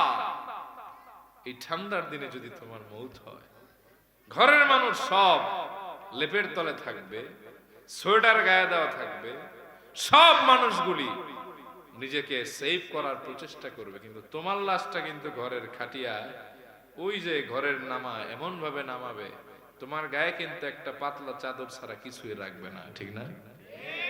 কখনো ভাবছো? ভাবো। আল্লাহর হাবিব বলেছেন, এমন ভাবে জীবন চলো, কুন ফিদ দুনিয়া কান্নাকা গরীবুন আও আবিরু সাবিল, যে মনে হয় তুমি একজন নিঃস্ব অথবা মুসাফির। সুবহানাল্লাহ কইবেন না? সাইয়েদনা আব্দুল্লাহ ইবনে ওমর রে নবীজি ওসিয়ত করেছিলেন। উনি বলেন, আখাযা রাসূলুল্লাহ সাল্লাল্লাহু আলাইহি ওয়াসাল্লাম বিমানকিবি। আল্লাহর হাবিব একদিন আমার কাঁধের উপরে তার হাত মোবারক রাখলেন, এরপরে আমাকে নসিহা করলেন, ওমর, আব্দুল্লাহ ইবনে ওমর, কুন ফিদ দুনিয়া কান্নাকা গরীবুন, তুমি দুনিয়া এমন ভাবে থাকো যে তুমি একজন নিঃস্ব, আও আবিরু সাবিল, অথবা একজন মুসাফির মাত্র। ও আমার, এই পৃথিবীতে যেভাবে মুসাফির খানা, মুসাফিরের যেরকম এটা স্থায়ী জায়গা না, তোমারও এটা না। খবরদার দুনিয়ার মায়ায় পড়ো না, জীবনটারে সংকীর্ণ করে চলো।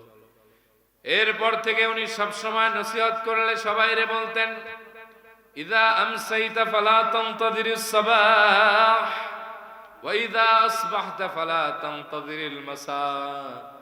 তুমি যদি সন্ধ্যা পাও তাহলে সকালের আশা করো না, আর যদি সকাল পাও তো সন্ধ্যার আশা করো না। বহু মানুষ এশারের নামাজ একসাথে পড়েছি, ফজরের নামাজের পরে আমি তারা জানাজা দিয়েছি, এরকম ঘটনা আছে না? না, সকালবেলা ফজর পড়লাম একসাথে, জোহরে গেলাম আমি আর এক জায়গায়, আসরে আসলাম, শুনলাম তার মওত হয়েছে 11টায়, জানাজা হয়েছে জোহরের পরে, এখন তার কবরের কয়েক ঘন্টা শেষ। This is the circle of life. এটাই জীবনের বাস্তবতা। নামাজে দাঁড়ায় চিন্তা করবেন যে আমি আপনি সামান্য অন্ধকার রাতে ঘর থেকে বের হই না, আপনারা আমার এমন জায়গায় রেখে আসা হবে যেই জায়গায় আপনিও তো যান না। মায়ের কবর কয়দিন জিয়ারত করেন, বাবার কবর কয়দিন জিয়ারত করেন, একটু ভাবেন। আপনি হিসাবের পাল্লায় আপনার ওজনটা কি নেকের পাল্লা হবে নাকি বদের পাল্লা ভারী হবে, এটা ভাবেন। এই ভাবলে মনটা স্থির করে দিবে কে? যখন নামাজে দাঁড়াবেন, দৃষ্টিটা নামাজের ভেতরে তথা সিজদার জায়গায় রাখবেন। কোন জায়গায়? সবাই কোন? জোরে বলেন, কোন জায়গায় রাখবেন? কেন রাখবেন? 2টা ফায়দা। 1, মনটা একবারে নামাজে আটকে যাবে। 2, আমি আপনাদেরকে সেই রিওয়ায়াতের হাদিস শোনাচ্ছি। আচ্ছা ভাই, আপনাদের মনে কষ্ট হইতেছে না? শেষ করে দিব নাকি আর 10-15 মিনিট শুনবেন? অসুবিধা হচ্ছে? তাকবীর দেন, লিল্লাহি তাকবীর। টেম্পার আছে এখন। আল্লাহর হাবিব বলেন, লা ইয়াজালুল্লাহু আযজা ওয়া জাল্লা মুকবিলান আলাল আবদি ফি সালাতিহি মা লাম ইয়ালতাফিত ফাইযা সারাফা জাহুন সারাফা আনহু। নবীজি বলেন, যখন তোমরা নামাজে দাঁড়াও সিজদার জায়গায় দৃষ্টিটা রাখো, নামাজের ভেতরে রাখো। কারণ বান্দা যখন সিজদার জায়গায় নামাজের ভেতরে তার দৃষ্টিটা রাখে, আল্লাহ রহমতের দৃষ্টি দিয়া বান্দারে আবদ্ধ করে রাখে। ফাইদা সারাফা যাও, বান্দা যখন তার চেহারাটা সরায় নেয়, সারাফানহু, আল্লাহ তার দৃষ্টিটা উঠায় নেয়। এজন্য 5 নম্বর, যখন নামাজে দাঁড়াবেন সিজদার জায়গায় দৃষ্টি রাখবেন, মনে থাকবে। আর 6, you need to understand what you reading in your সালাহ। আপনি আপনার নামাজে কি পড়তেছেন এটা বুঝতে হবে। এটা বুঝি না দেখে আমাদের বিরক্তি আসে, ভালো লাগে না। এক মুসল্লি আমার কাছে, হুজুর সৌদি আরবে গেলে তো ভালোই লাগে, দেখি খালি সবাই কান দেয় আর আমার খালি আছে হাসি। ওই লোকে কইতেছে, আমি বললাম তুমি তো মগা, আসবাই তো, কারণ তুমি বুঝো না, সে বুঝে। কথা কোন ঠিক না বেঠে? বুঝো না, বোঝার চেষ্টাও করো না। আমার আগে যখন আমি 5 ওয়াক্ত ইমামতি করছি, বহু আগে, আমার এক মুয়াজ্জিন কয়, হুজুর আপনারা যে মাঝে মাঝে নামাজে কান দেন, এতে কি নামাজ হয়? চিন্তা করছেন? কয় নামাজে যে কানতেছেন এতে কি নামাজ হয়? তার মানে সেটার ফিলিংসও জানে না, এটার মাসলাও জানে, এটার প্রতি তার কোনো আগ্রহ নেই। কথা কোন ঠিক না বেঠে? আমরা কেন ফিল পাই না জানেন? আমরা বুঝি না। আমরা ডেল কার্নেগির রচনা পড়ি, আমরা শরৎচন্দ্র পড়ি, বঙ্কিমচন্দ্র পড়ি, রবি ঠাকুর, হুমায়ুন আহমদ, গাদায় গাদায় পড়ি, কিন্তু গোটা জিন্দিগিতে 40 পৃষ্ঠার 50 টাকার একটা নামাজ শিক্ষা বই পড়তে পারি না। কথা কোন ঠিক কিনা? সহিহ সুন্নাহ পদ্ধতিতে নামাজ শিক্ষার বই পাওয়া যায়। কয়দিন আপনি এসে ইমাম সাহেবরে বলছেন, হুজুর আমার নামাজটা হয় কিনা দেখেন, এটা কোন না, ইমাম সাহেবের ভুল হয় কিনা এটা ধরেন। এক লোক আমার মুসল্লিকে, হুজুর আপনার তো নামাজ হয় নাই। আমি, সর্বনাশ, এত বড় কথা আপনি দেখলেন কেমনে? আমি দেখছি আপনার বুড়া আঙ্গুল লইরা গেছে। চিন্তা করেন, নামাজে দাঁড়াইছে ইমামের ভুল ধরতে, কিন্তু তার যে সূরা ফাতিহা হয় না এটার কোনো খেয়াল নাই। দেখবেন নামাজ শিক্ষা বইতে অর্থ সহ দেওয়া আছে, কোনটার পরে কোন দোয়া পড়বেন, সূরা ফাতিহার অর্থ কি, ফালাকের অর্থ কি, নাসের অর্থ কি, আত্তাহিয়াতুর অর্থ কি, দুরূদ শরীফের অর্থ কি, এগুলি দেওয়া আছে। এই দোয়াগুলি বেশি বেশি পড়বেন আর এই অর্থগুলি বোঝার চেষ্টা করবেন। নামাজের ভেতরে মনোযোগ ঠিক করে দিবে কে? তাহলে কয়টা কাজ করবেন নামাজের মনোযোগ ঠিক রাখতে? 1 নম্বরে কি ঠিক করবেন? জোরে কোন ভাই? 2 নম্বরে আল্লাহর সামনে কিভাবে দাঁড়াবেন? বিনয় এবং ভয় নিয়ে। কারে আপনি দেখতেছেন? যদি তারে না দেখেন, কে আপনারে দেখতেছে? 3 নম্বরে এটাই জীবনের কোন নামাজ? 4 নম্বরে মৌতের, ওই তো আমি তো কয়ে দিলাম। 4 নম্বরে কিসের কথা স্মরণ করবেন? 5 নম্বরে দৃষ্টি চক্ষু কোথায় রাখবেন? 6 নম্বরে যা পড়েন তা মনে থাকবে। আর নামাজে যাতে তাড়াহুড়া না হয়, 4টা দোয়া শিখাই দিই, পারেন তারপরে। কটা দোয়া? এই 4টা দোয়া নামাজে ছাড়বেন না, বিশেষ করে নফল নামাজে পড়বেন বেশি বেশি, একাকী নামাজে পড়বেন, ইমাম সাহেবরা সুযোগ দিলে পড়বেন। রাজি আছেন? এই 4টা দোয়া আপনার নামাজের লেভেলটা অনেক হাই করে দিবে। সুবহানাল্লাহ কইবেন না? 1, গায়রিল মাগদুবি আলাইহিম ওয়ালাদ-দাল্লিন এর পরে আমিন পড়বেন। পড়েন তো একবার। কেন পড়বেন জানেন? বুখারীর বর্ণনা, আল্লাহর হাবিব বলেন, ইযা ক্বালা আহাদুকুম আমিন, যখন তোমাদের কেউ আমিন বলে, ফাকালাতিল মালাইকাতু ফিস সামাই আমিন, তখন আকাশের ফেরেশতারাও তোমাদের সঙ্গে সঙ্গে আমিন বলে। যার আমিন বলাটা আকাশের ফেরেশতার সাথে একবার মিলে যায়, গুফিরা লাহু মা তাকদ্দামা মিন যামবি, আল্লাহ পাক তার জীবনের সব গুনাহ মাফ করে দেন। 2 নম্বর দোয়া হলো সামি আল্লাহু লিমান হামিদার পরে পড়তে হয়। পড়েন রব্বানা লাকাল হামদ। পড়েন। অর্থ কি জানেন? সামি আল্লাহু লিমান হামিদ অর্থ, যেই ব্যক্তি আল্লাহর প্রশংসা করে আল্লাহ সেই প্রশংসা শুনেন। আর রব্বানা লাকাল হামদ, হে আমাদের রব, প্রশংসা আপনার জন্য, আপনি প্রশংসিত। সুবহানাল্লাহ কোন। তবে হাদিসে 3টা বর্ণনা পাওয়া যায়। কয়টা? 1, রব্বানা লাকাল হামদ অথবা রব্বানা ওয়ালাকাল হামদ। আরেকটা পাওয়া যায় আল্লাহুম্মা রব্বানা লাকাল হামদ। যেটা মন চায় এটাই পড়েন, কোনো সমস্যা। মুসলিমের বর্ণনা, সেই রিওয়ায়াতের হাদিস। আল্লাহর হাবিব বলেন, ইযা ক্বালাল ইমামু সামি আল্লাহু লিমান হামিদা, যখন ইমাম সাহেব সামি আল্লাহু লিমান হামিদা বলবে কুলু রব্বানা লাকাল হামদ, তোমরাও তখন রব্বানা লাকাল হামদ বলো। তোমরা যখন রব্বানা লাকাল হামদ বলো, আমিনের মতো ফেরেশতারাও তখন রব্বানা লাকাল হামদ বলে। যা রব্বানা লাকাল হামদ বলাটা ফেরেশতার সাথে আবার মিলে যায়, আল্লাহ আবার তারে মাফ করে দেয়। 3 নম্বর দোয়া এটার পরে হামদান কাসীরান তাইয়িবান মুবারাকান ফি। বুখারীর বর্ণনায় আল্লাহর হাবিব এটা পড়ছেন, এই আল্লাহর হাবিবের পিছনে এক সাহাবী এটা পড়ছেন। তবে এটার হাদিসের ব্যাখ্যা আমি দেখেছি, নামাজটা ছিল মাগরিবের নামাজ। কোন ওয়াক্তের নামাজ? আল্লাহর হাবিব সাল্লাল্লাহু আলাইহি ওয়াসাল্লামের পিছনে সাহাবীটা পড়ার পরে নবীজি বললেন, কে পড়ছো? এক বর্ণনা আছে 3 বার কইছেন, বড় ডর হে আর কয় না। তৃতীয়বার বলছেন আনা, আরেক বর্ণনা আছে সুজাই বলছেন যে আনা, আমি পড়ছি। আল্লাহর হাবিব বললেন, ইন্নী আরা মা লা তারানা, ও সাহাবী আমি যা দেখি তুমি তা দেখো না। সাহাবী, যখন তুমি এই দোয়াটা পড়লা, আকাশের 30-এর অধিক ফেরেশতা তোমার আমল নামায় সওয়াব লেখার প্রতিযোগিতা শুরু করে দিয়েছে। আর 4 নম্বর দোয়া 2 সিজদার মাঝখানে, যে একটু আগে বললাম, আল্লাহর হাবিব বলেছেন 2 সিজদার মাঝখানে দোয়া করলে কবুল হয়। তোমরা এই দোয়াটা পড়ো, আল্লাহুম্মা গফিরলি ওয়ারহামনি ওয়াহদিনি ওয়ারযুকনি ওয়াআফিনি। সুবহানাল্লাহ পড়েন। তাহলে কয়টা দোয়া পড়বেন? মনে থাকবে?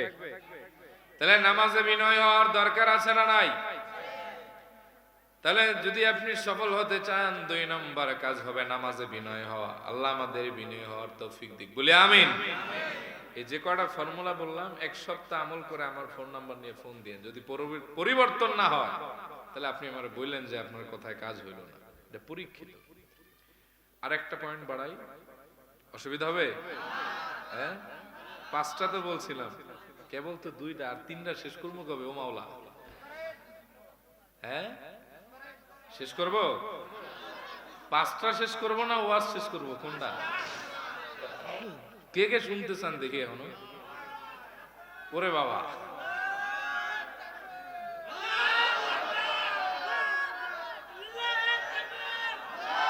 বুঝতে পারছি বুঝতে পারছি। আমি মোটামুটি টেনে টেনে বলে দেই শর্ট করে, ঠিক আছে?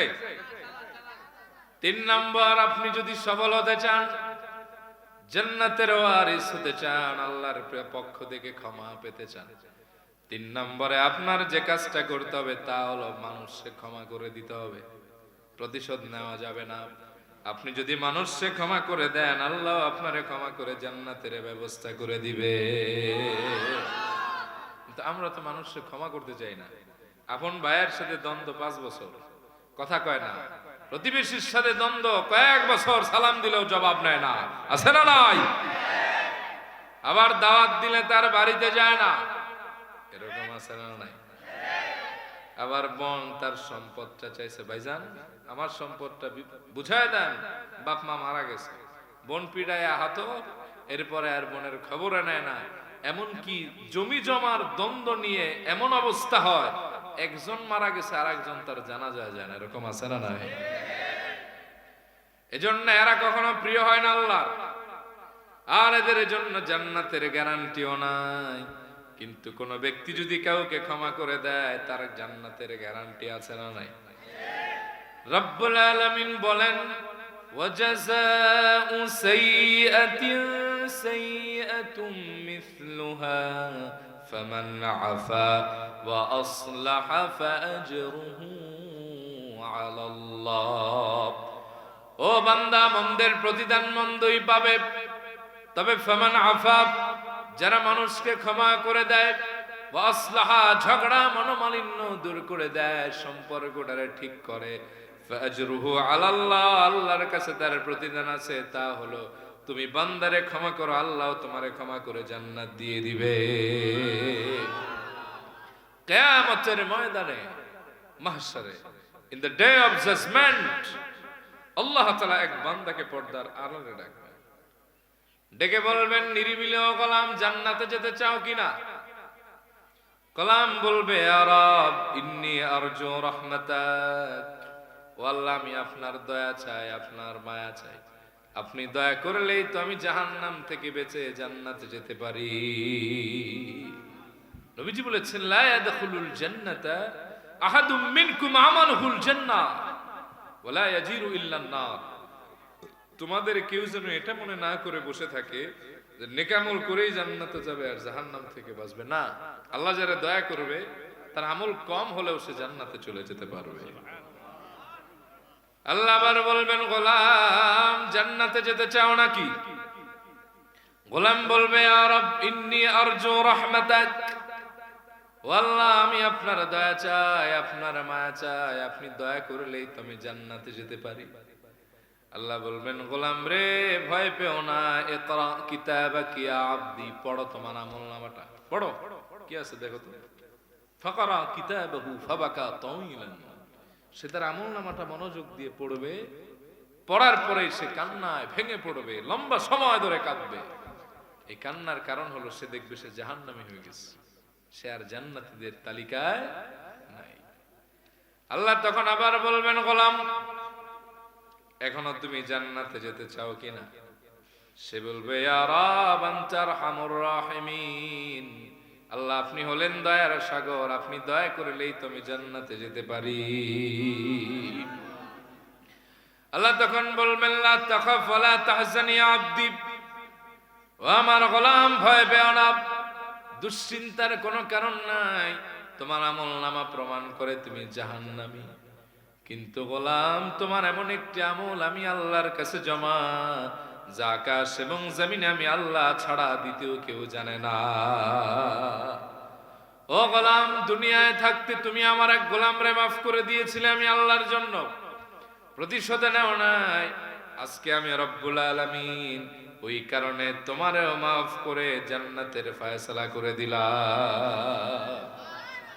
ইয়া আব্দি উনজুর ইলাল জান্নাহ, ও আমার গোলাম তুমি জান্নাতটা একটু মন ভরে দেখো। উদখুলুল জান্নাতা বিরহমাতি বিআই বাবিন তাশা, তোমার জন্য আমি জান্নাতের সব দরজা খুলে দিলাম, যেটা মনে চায় সেটা দিয়ে হাসতে হাসতে তুমি জান্নাতে চলে যাও। তাহলে ক্ষমায় লাভ নাকি লস? জোরে কম। কিন্তু আমরা তো ক্ষমা করতে চাই। এদেশে রাজনৈতিক দ্বন্দ্ব আছে, আছে না? আবার আছে হুজুরে হুজুরে দ্বন্দ্ব, প্রতিবেশী প্রতিবেশী দ্বন্দ্ব, আছে না নাই? এক টুপির লোক আর এক টুপির লোকের সালাম দিতে চায় না, মুসাফা করতে গেলে হাত ভালো করে দেয় না, কথা কন ভাইগুলো বাদ দেন। এমন জীবন গড়েন যাতে মানুষ আপনার মরার পরে আপনার কথা শুনে চোখের পানি ফেলে কাঁদে, মন খুলে আপনার জন্য দোয়া করে, মানুষ যেন সাক্ষী দেয় আপনি ভালো ছিলেন। আল্লাহর কসম আপনার যদি অনেক গুনাহ থাকে, এই মরার পরে যদি মানুষ আপনারে ভালো বলে সাক্ষী দেয়, এটা আপনার জান্নাতে যাওয়ার কারণ হয়ে যাবে। বিশ্বাস হয়? সহিহ আল বুখারীর বর্ণনা, সাইয়েদনা আনাস ইবনে মালিক বলেন, ওয়াজ কি ওই দিক না এই দিক? নীলফামারীতে গেছিলাম সদরে এক মাহফিলে, এটা ডিসেম্বরের 15 তারিখে, বিশাল মাঠ জুড়ে লোক আর লোক, এক মাথা থেকে আর এক মাথা ভালো করে দেখাও যায় না, পাশে দিছে মেলা, মেলায় লাগছে ঠেলা, লাগছে কিলাকিলি, অর্ধেকের বেশি আমার থিয়া পলাইছে। তো মানুষ আসলে সার্কাস দেখতে চায়, তবে আপনাদের প্রতি আমি কৃতজ্ঞ যে আপনারা সার্কাস দেখতে চাচ্ছেন না, কোরআন হাদিস শুনতে যাচ্ছেন, আলহামদুলিল্লাহ। এ দেশে যদি হিরো আলম ওয়াজ করে, বিশ্বাস করেন আল্লাহর নামের কসম, ওরে দেখতেও হাজার হাজার মানুষ জড়ো হবে। আর জায়েদ খান ওয়াজ করলে তো ডেট খালি পাইবেন না। রাগ করলেন নাকি? কথা বাস্তব না অবাস্তব? এদেশে 12 ইঞ্চি কি 26 ইঞ্চি বক্তা 70,000 টাকা, আবার হুজুরের পিএসও আছে, বুঝছেন নি? আমি এক জায়গায় ছিলাম, ওখানে দেখি যে কোলে কইরা আনছে এক বক্তারে, বুঝছেন না?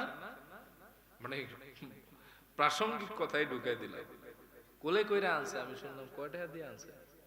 আধা ঘন্টা পর হ্যাঁ ব্যাটারির চার্জ নাই, বেড়ায় সাইজই হলো এতটুকু, ব্যাটারি আর কত ঢুকবে, বুঝছেন নাই? কয় হুজুর 40,000 লইছে। আমি কই কি কোরআন হাদিস কইছে? আরে মিয়া কোরআন হাদিস লাগে, সবাই দেখে মজা পাইছি। তা মজা পাইতে গেলে যাত্রা পালা যাও, মাহফিলে খেলা। কথা কন ঠিক না বেঠে? মাহফিলে আসবেন কোরআন হাদিস শুনতে। হাক ডাক এগুলি আমি পছন্দ করি না, বুঝছেন? কিছু বক্তা আছে খালি হাক ডাক, নামাজ পড়ে কিনা ঠিক মতো আল্লাহ ভালো জানে। হাক ডাক আর কম না, এতই হাক ডাক একটা কম দিয়ে দেখেন আসল চরিত্র বাইরে যাবে। রাগ করলেন? এগুলি না, শেখার কিছু হোক, বুঝেন নাই? এই লাখ টাকা দিয়ে আয়োজন করলেন, এত সুন্দর প্যান্ডেল, হুজুর আনলেন ঢাকা দিয়ে বিমানে, হ্যাঁ? কিন্তু বাড়ি পর্যন্ত যদি কিছু না নেওয়া যায় তাহলে কমিটিও ভাসবেন, বক্তা তো ভাসবেন, আর বাকি যারা শ্রোতা এরাও ভাসার সম্ভাবনা আছে, ঠিক কিনা? রাগ করলেন নাকি ভাই আমার প্রতি? কথাটা একটু করা হয়ে গেল না? তবে আল হাক্কু মুররুন, হকটা একটু তিতাই লাগে। কথা কম শুনতেছেন? তো বলছিলাম মরার পরে যদি কেউ আপনারা ভালো বলে, এটা আপনারা জান্নাতে যাওয়ার কারণ হয়ে যাবে। টাটকা সহিহ বুখারীর হাদিস। সাইয়েদনা আনাস ইবনে মালিক বলেন, মাররু বিজানাজাতিন فاثنوا عليها خيرا فقال النبي صلى الله عليه وسلم وجبا। আমরা একটা জানাজার পাশ দিয়ে গেলাম, ওই জানাজাকৃত ব্যক্তির ব্যাপারে মানুষরা অকপটে ভালো বলতে লাগলো, প্রশংসা করতে লাগলো, তার গুণ বর্ণনা করতে লাগলো। আল্লাহর হাবিব বললেন ওয়াজাবাত, তার জন্য ওয়াজিব হয়ে গেছে। সুবহানাল্লাহ কইতেন না? বেস্ট একটু বাড়ান। সুম্মা মাররু বিল উখরা, এরপরে আমরা আরেকটা জানাজা অতিক্রম করলাম। ফাআসনাউ আলাইহা শাররান, ওই জানাজাকৃত ব্যক্তির ব্যাপারে মানুষরা খারাপ বলল। নবীজি এবারও বললেন ওয়াজাবাত, তার জন্য ওয়াজিব হয়েছে। সাইয়েদনা ওমর ছিলেন ওই মজলিসের ভিতরে, তিনি বললেন মা ওয়াজাবাত ইয়া রাসূলুল্লাহ, ও নবী তার জন্য কি ওয়াজিব হয়েছে জানতে চাই। নবীজি বললেন হাযা আসনাইতুম আলাইহি খায়রান ফাওয়াজাবাত লাহুল জান্নাহ। ও ওমর, এই জানাজাকৃত ব্যক্তির ব্যাপারে তোমরা সবাই ভালো বললে, প্রশংসা করলে, এই প্রশংসার কারণে আল্লাহ পাক তার জন্য জান্নাতটা ওয়াজিব করে দিয়েছে। ওয়াহাদা আসনাইতুম আলাইহি শাররান ফাওয়াজাবাত লাহুন নার। ওয়ানাস, এই মৃত ব্যক্তির ব্যাপারে তোমরা খারাপ বললে, ভালো বললে না, তোমরা তার নিন্দা করলে, তার দোষের কথা বললে, তারে কেউ হৃদয় থেকে সমর্থন করলে না। ওয়াজাবাত লাহুন নার, এ কারণে তার জন্য জাহান্নাম ওয়াজিব হয়ে গেছে। আনতুম শুহাদাউল্লাহি ফিল আরদ, তোমরা এই জমিনে হচ্ছে আল্লাহ পাকের সাক্ষীদাতা। আমার মুমিনরা যারে ভালো বলে আল্লাহও তারে ভালো বলে, মুমিনরা যারে খারাপ বলে আল্লাহর দৃষ্টিতে সেও খারাপ। এজন্য বেছে নেন, আপনি কি মানুষের প্রশংসা কুড়াবেন নাকি জিল্লতির জিন্দেগি বেছে নেবেন, সেটা আপনার সিদ্ধান্ত, ঠিক কিনা বলেন? কেন ঝামেলা করবেন ভাই? আসছেন একা, যাবেন একা। আসছেন তো একলা, যাবেন কি দুইজন নিয়ে? কথা কন। এমন জীবন গড়েন যাতে আপনার জানাজায় নেককার মানুষের ঢল না হয়। আল্লাহর হাবিব বলেছেন কোন মুমিনের জানাজা 40 জন, মাত্র কয়জন? এখানে তো আছেন কত 40। আল্লাহর হাবিব বলেন কোন মুমিনের জানাজায় কয়জন? 40 জন। যদি এমন মানুষ আসে যারা কোনোদিন শিরিক করে নাই, ওই মানুষগুলি যদি মৃত ব্যক্তির ব্যাপারে আল্লাহর কাছে দোয়া করে আর সুপারিশ করে, আল্লাহ তারে মাফ করে দেন, জান্নাত দেন। আল্লাহর হাবিব বলেন এই 40 জনের খাতিরে আল্লাহ তারে মাফ করে জান্নাতের ফয়সালা করে দেন। এজন্য ক্ষমার জিন্দেগিটা বেছে নেন। ওয়ামা যাদাল্লাহু আবদান বিআফওয়িন ইল্লা ইজ্জা। আল্লাহর হাবিব বলেন ক্ষমার কারণে আল্লাহ বান্দার মর্যাদা বাড়িয়ে দেন। বিশ্বাস হয়? আমি আপনাদের একটা হাদিস শোনাই, দিলের কান খাড়া করে শুনবেন। ক্ষমার কারণে একজন আনসারী সাহাবীর কি মর্যাদা বেড়ে গেছে। এটা মুসনাদ আহমদের 12720 নম্বর হাদিস। আপনাদের যাতে বিরক্ত না হয় আমি বলি, এখন 12টা 15 বাজে, আমরা 30-এ আলোচনা ক্লোজ করে দিব, এরপরে মোনাজাত দিয়ে আপনাদের বিদায় দিব। এতটুকু ধৈর্য আছে ইনশাআল্লাহ? আল্লাহ আপনাদের কবুল করুক, বলি আমিন। আমিন। একটা বাজাইলে কাজ হবে না, পরে ফজর মিস হলে ওয়াজে কাজ হবে? কথা কন ভাই। 15 মিনিট ধৈর্য আছেন ইনশাআল্লাহ বাবা? মুসনাদ আহমদের বর্ণনা, হাদিস নম্বর 12720। কত নম্বর? সাইয়েদনা আনাস ইবনে মালিকের বর্ণনা। খরগোশের মতো কানগুলি খাড়া করে দেন। সাইয়েদনা আনাস ইবনে মালিক বলেন, কুন্না জুলুসান মা'আন নবী সাল্লাল্লাহু আলাইহি ওয়াসাল্লাম, আমরা একদিন নবীজির সাথে একই মজলিসে বসা ছিলাম। আচমকা আল্লাহর হাবিব বলে উঠলেন, ইয়াতলুউ আলাইকুমুল আনা রাজুলুম মিন আহলিল জান্নাহ। সাহাবীরা, এখন তোমাদের মাঝে একজন জান্নাতি লোক আগমন করবে। ও সাহাবীরা, এখন যেই ব্যক্তি এই মজলিসে আসবে সে সাধারণ কেউ না, সে একজন জান্নাতি। ফাতালা রাজুলুম মিনাল আনসার, আমরা দেখলাম একজন আনসারী সাহাবী আগমন করলো। ফেমাস কেউ না, নাম ডাকওয়ালা সাহাবী না, এরে ভালো করে অনেকে চেনেও না। তানতিফু লিহিয়াতুহু মিন উদুহি, তার দাড়ি বেয়ে বেয়ে ওযুর পানিগুলি টপ টপ করে ঝরছে। ক্বাদ তাআল্লাকা আলাইহি ফি ইয়াদিহি শিমাল, আর বাম হাতে তার জুতাটারে বহন করে নিয়ে আসছে। ফালাম্মা কানাল গাদু, দ্বিতীয় দিন যখন আগমন করলো, ক্বালান নবী সাল্লাল্লাহু আলাইহি ওয়াসাল্লাম মিসলা যালিক, আল্লাহর হাবিব একই কথা বললেন, ইয়াতলুউ আলাইকুমুল আনা রাজুলুম মিন আহলিল জান্নাহ। ও সাহাবীরা, এখন তোমাদের মাঝে একজন জান্নাতি লোক আগমন করবে। যেই লোকটা এসে এখন এই মজলিসে বসবে সে সাধারণ কেউ না, সে একজন অসাধারণ জান্নাতি। ফাতালা যালিকার রাজুল আলা মিসলি হালিহিল উলা, ওই একই সাহাবী আগমন করলো একই অবস্থা। তানতিফু লিহিয়াতুহু মিন উদুহি, দাড়ি বেয়ে বেয়ে তার নতুন নজর পানিগুলি টপ টপ করে ঝরছে। ক্বাদ তাআল্লাকা আলাইহি ফি ইয়াদিহি শিমাল, আর বাম হাতে তার জুতাটারে বহন করে নিয়ে আসছে। فلما كان اليوم الثالث قال النبي صلى الله عليه وآله وسلم مثل مقالته أيضا, তৃতীয় দিন আল্লাহর হাবিব একই কথা বললেন, একই সাহাবীর একই অবস্থায় দেখা গেল। আল্লাহর হাবিব যখন তৃতীয় দিন মজলিস থেকে দাঁড়ালেন, অন্য কোথাও চলে গেলেন। তাবিআহু আব্দুল্লাহ ইবনে আমর ইবনুল আস, আব্দুল্লাহ ইবনে আমর ইবনুল আস নামে এক সাহাবী তারে ফলো করতে করতে তার বাড়িতে গেলেন। কোথায় তার বাড়ি, কোথায় তার ঘর, এটা আমি একটু দেখে আসি।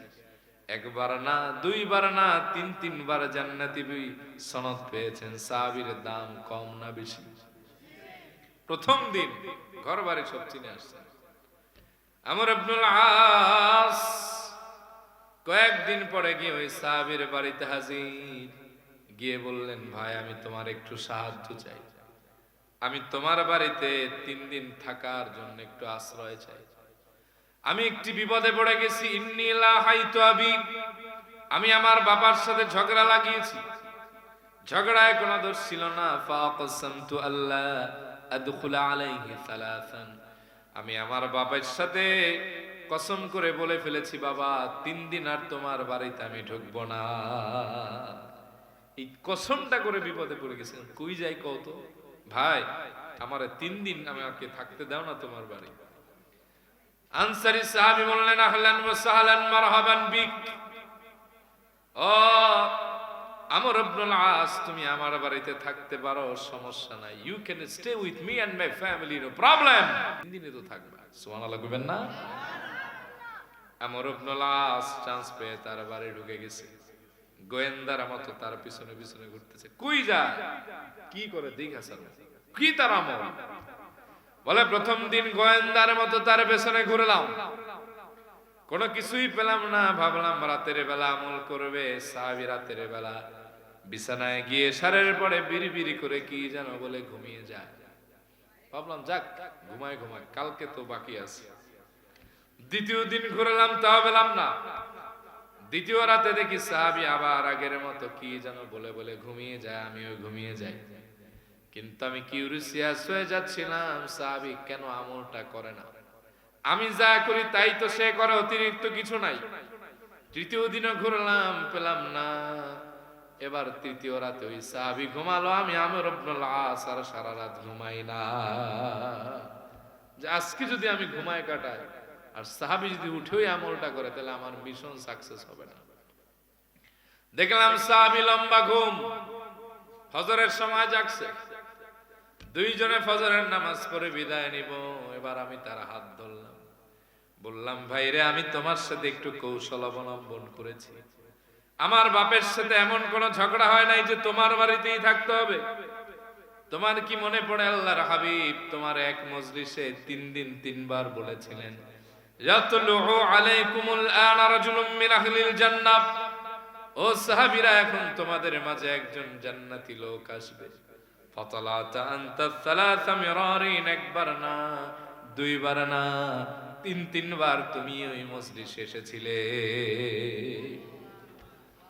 ও আনসারী ভাই, আমার দিলের তামান্না ছিল কি তোমার আমল ফাক্তাদিবি, সেটা আমিও আমল করব। কিন্তু 3 দিন 3 রাত তোমার বাড়িতে থাকলাম, এমন কোন আমল তো আমি পেলাম না।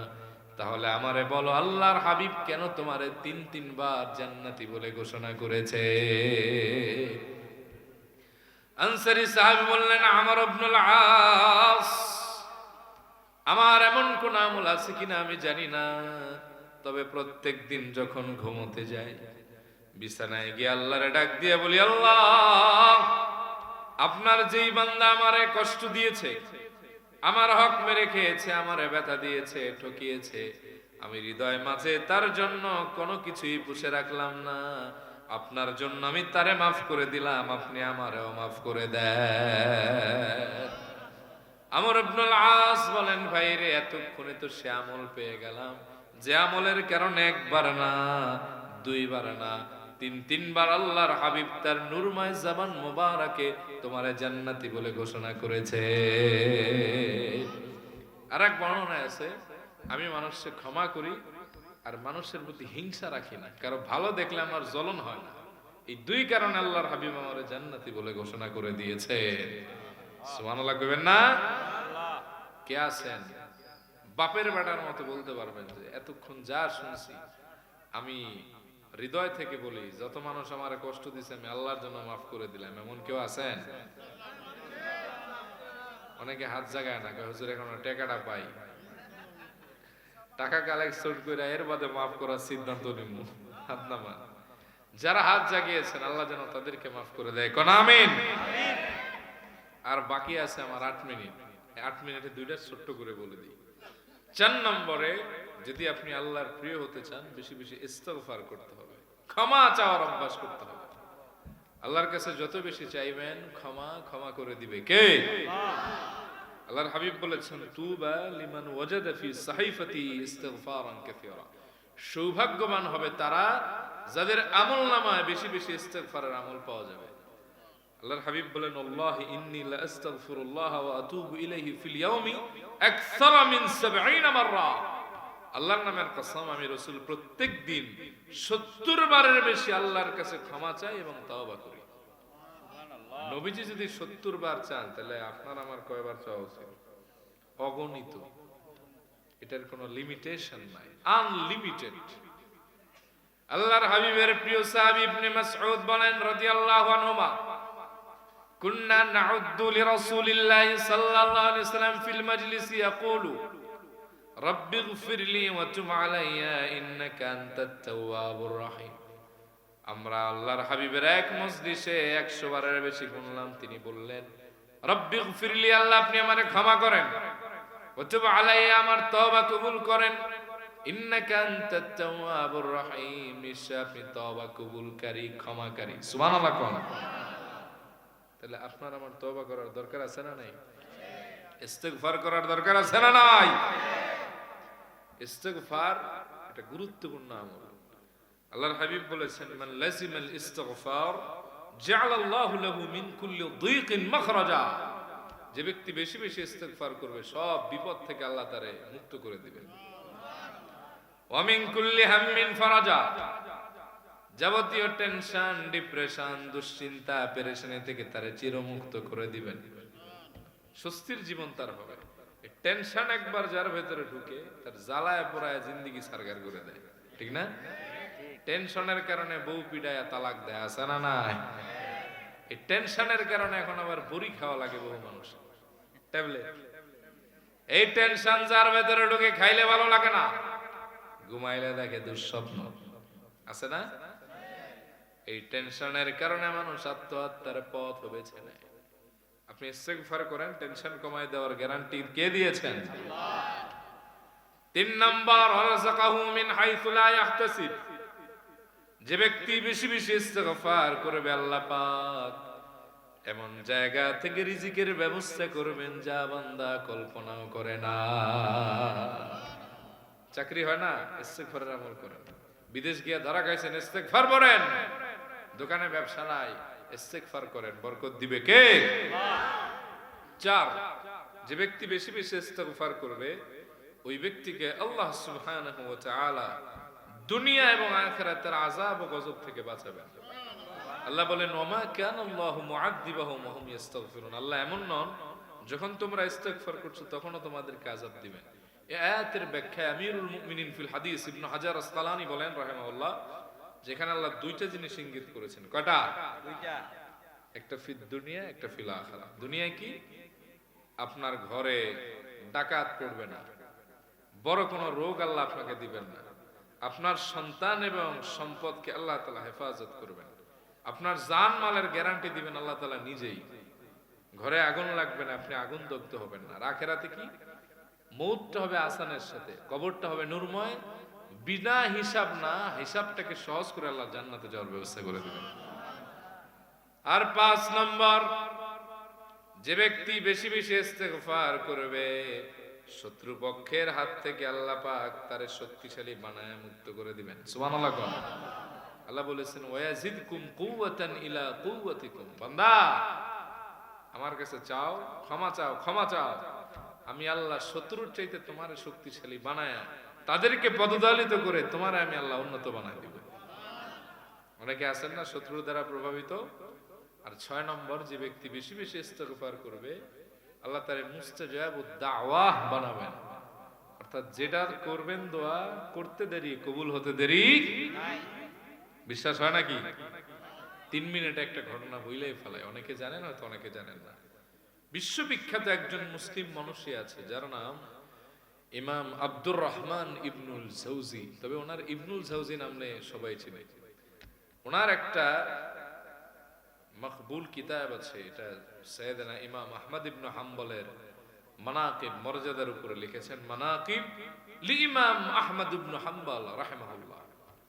তো এই কিতাবে উনি ইমাম আহমদ ইবনে হাম্বলের একটা স্মরণীয় বর্ণাঢ্য এক ঘটনা আছে। ইমাম আহমদ ইবনে হাম্বলের এন্ডিং পিরিয়ড অফ লাইফ, জীবনের শেষ মুহূর্তে উনি একবার পারস্যের কুলঘেঁষা কোনো এক শহরে সফর করলেন শীতের দিন। তো ওই সফরে উনি আর ওই এলাকায় কখনো যান নাই, হাদিস সংকলনের কাজে গিয়েছিলেন। তো শীতের সিজন হওয়ায়, শুনতেছেন, উনি সালাতুল মাগরিব আদায় করলেন এক মসজিদে, সালাতুল ইশাও পড়লেন সেখানে। মনস্থ করলেন যে ফজর পড়ে এখান থেকে বিদায় নিব। তো মসজিদে ইশারের নামাজের পরে সবাই চলে গেছে, উনি আর যান না। তো মসজিদের খাদেম যে ছিল সে বলল, সবাই গেছে, আপনি যান না কেন? আমি বাবা এখানে মাগরিব পড়েছি, ইশা পড়েছি, ফজর পরে বিদায় নিব। তো তিনি বললেন যে না, এখানে এটা এলাও হবে না, যান। ধমক দিয়ে বের করে দিয়েছেন। আমাদের সমাজেও দেখবেন কিছু ইমাম মুয়াজ্জিন খাদেমের কথার ধরন এমন মনে হয় জন্মের পরে তালমিস ঠোঁটের ভিতরে লাগাইতে পারে নাই, মধু তো দূরের কথা। আছে না নাই? ইমাম আহমদ ইবনে হাম্বল রে বের করে দেওয়া হলো। একাকী নির্জন রাতে পথ চলতে লাগলেন, মনে মনে ভাবতেছেন কোথায় যাব। কিছু দূর আসার পরে দেখতেছেন মিটি মিটি আলো জ্বলে। ভাবলেন বাজার হবে অথবা কোন জনপদ হবে, থাকার একটা ব্যবস্থা হয়েই যাবে। আস্তে আস্তে দেখেন পারস্যের এক বাজার, রাতের বেলার বাজার। বাজারের মাঝখানে একজন যুবক খাব্বাস, তিনি রুটি বানাচ্ছিলেন, চুলার ভেতরে আগুন, সামনে একটা বেঞ্চ রাখা। তিনি বললেন, ও যুবক, আমি তোমার দেশের মেহমান, এই এলাকায় আমি আমার জীবনে কখনো আসি না, দিস ইজ ফার্স্ট টাইম, এটাই প্রথমবার। আমি কোথায় যাব এই রাতে খুঁজে পাচ্ছি না, আমার গন্তব্য তো অনেক দূরে। তুমি যদি কিছু মনে না করো, তোমার দোকানের পাশে এই বেঞ্চে কি আমি বসে রাতটা কাটাতে পারি? ওই যুবক বললেন, আহলান ও সাহলান মারহাবান বি, আপনারাই তো আমি খুঁজতেছি, বসেন বসেন বসেন, বইসা যান। বলে, আমি তো একজন লোক খুঁজতেছি আপনার মতোই, একা একা রুটি ভাজতে ভালো লাগতেছে না, আপনি আমার মেহমান হলেন, কথাবার্তা বললাম, সারা রাত দুইজন মিলে আনন্দের রাতটা পার করে দিলাম। সুবহানাল্লাহ কইবেন না? মানুষে মানুষে পার্থক্য হয়, দেখছেন, ওইটাও মানুষ, এটাও মানুষ। ইমাম আহমদ বসে বসে হাদিস মোতালা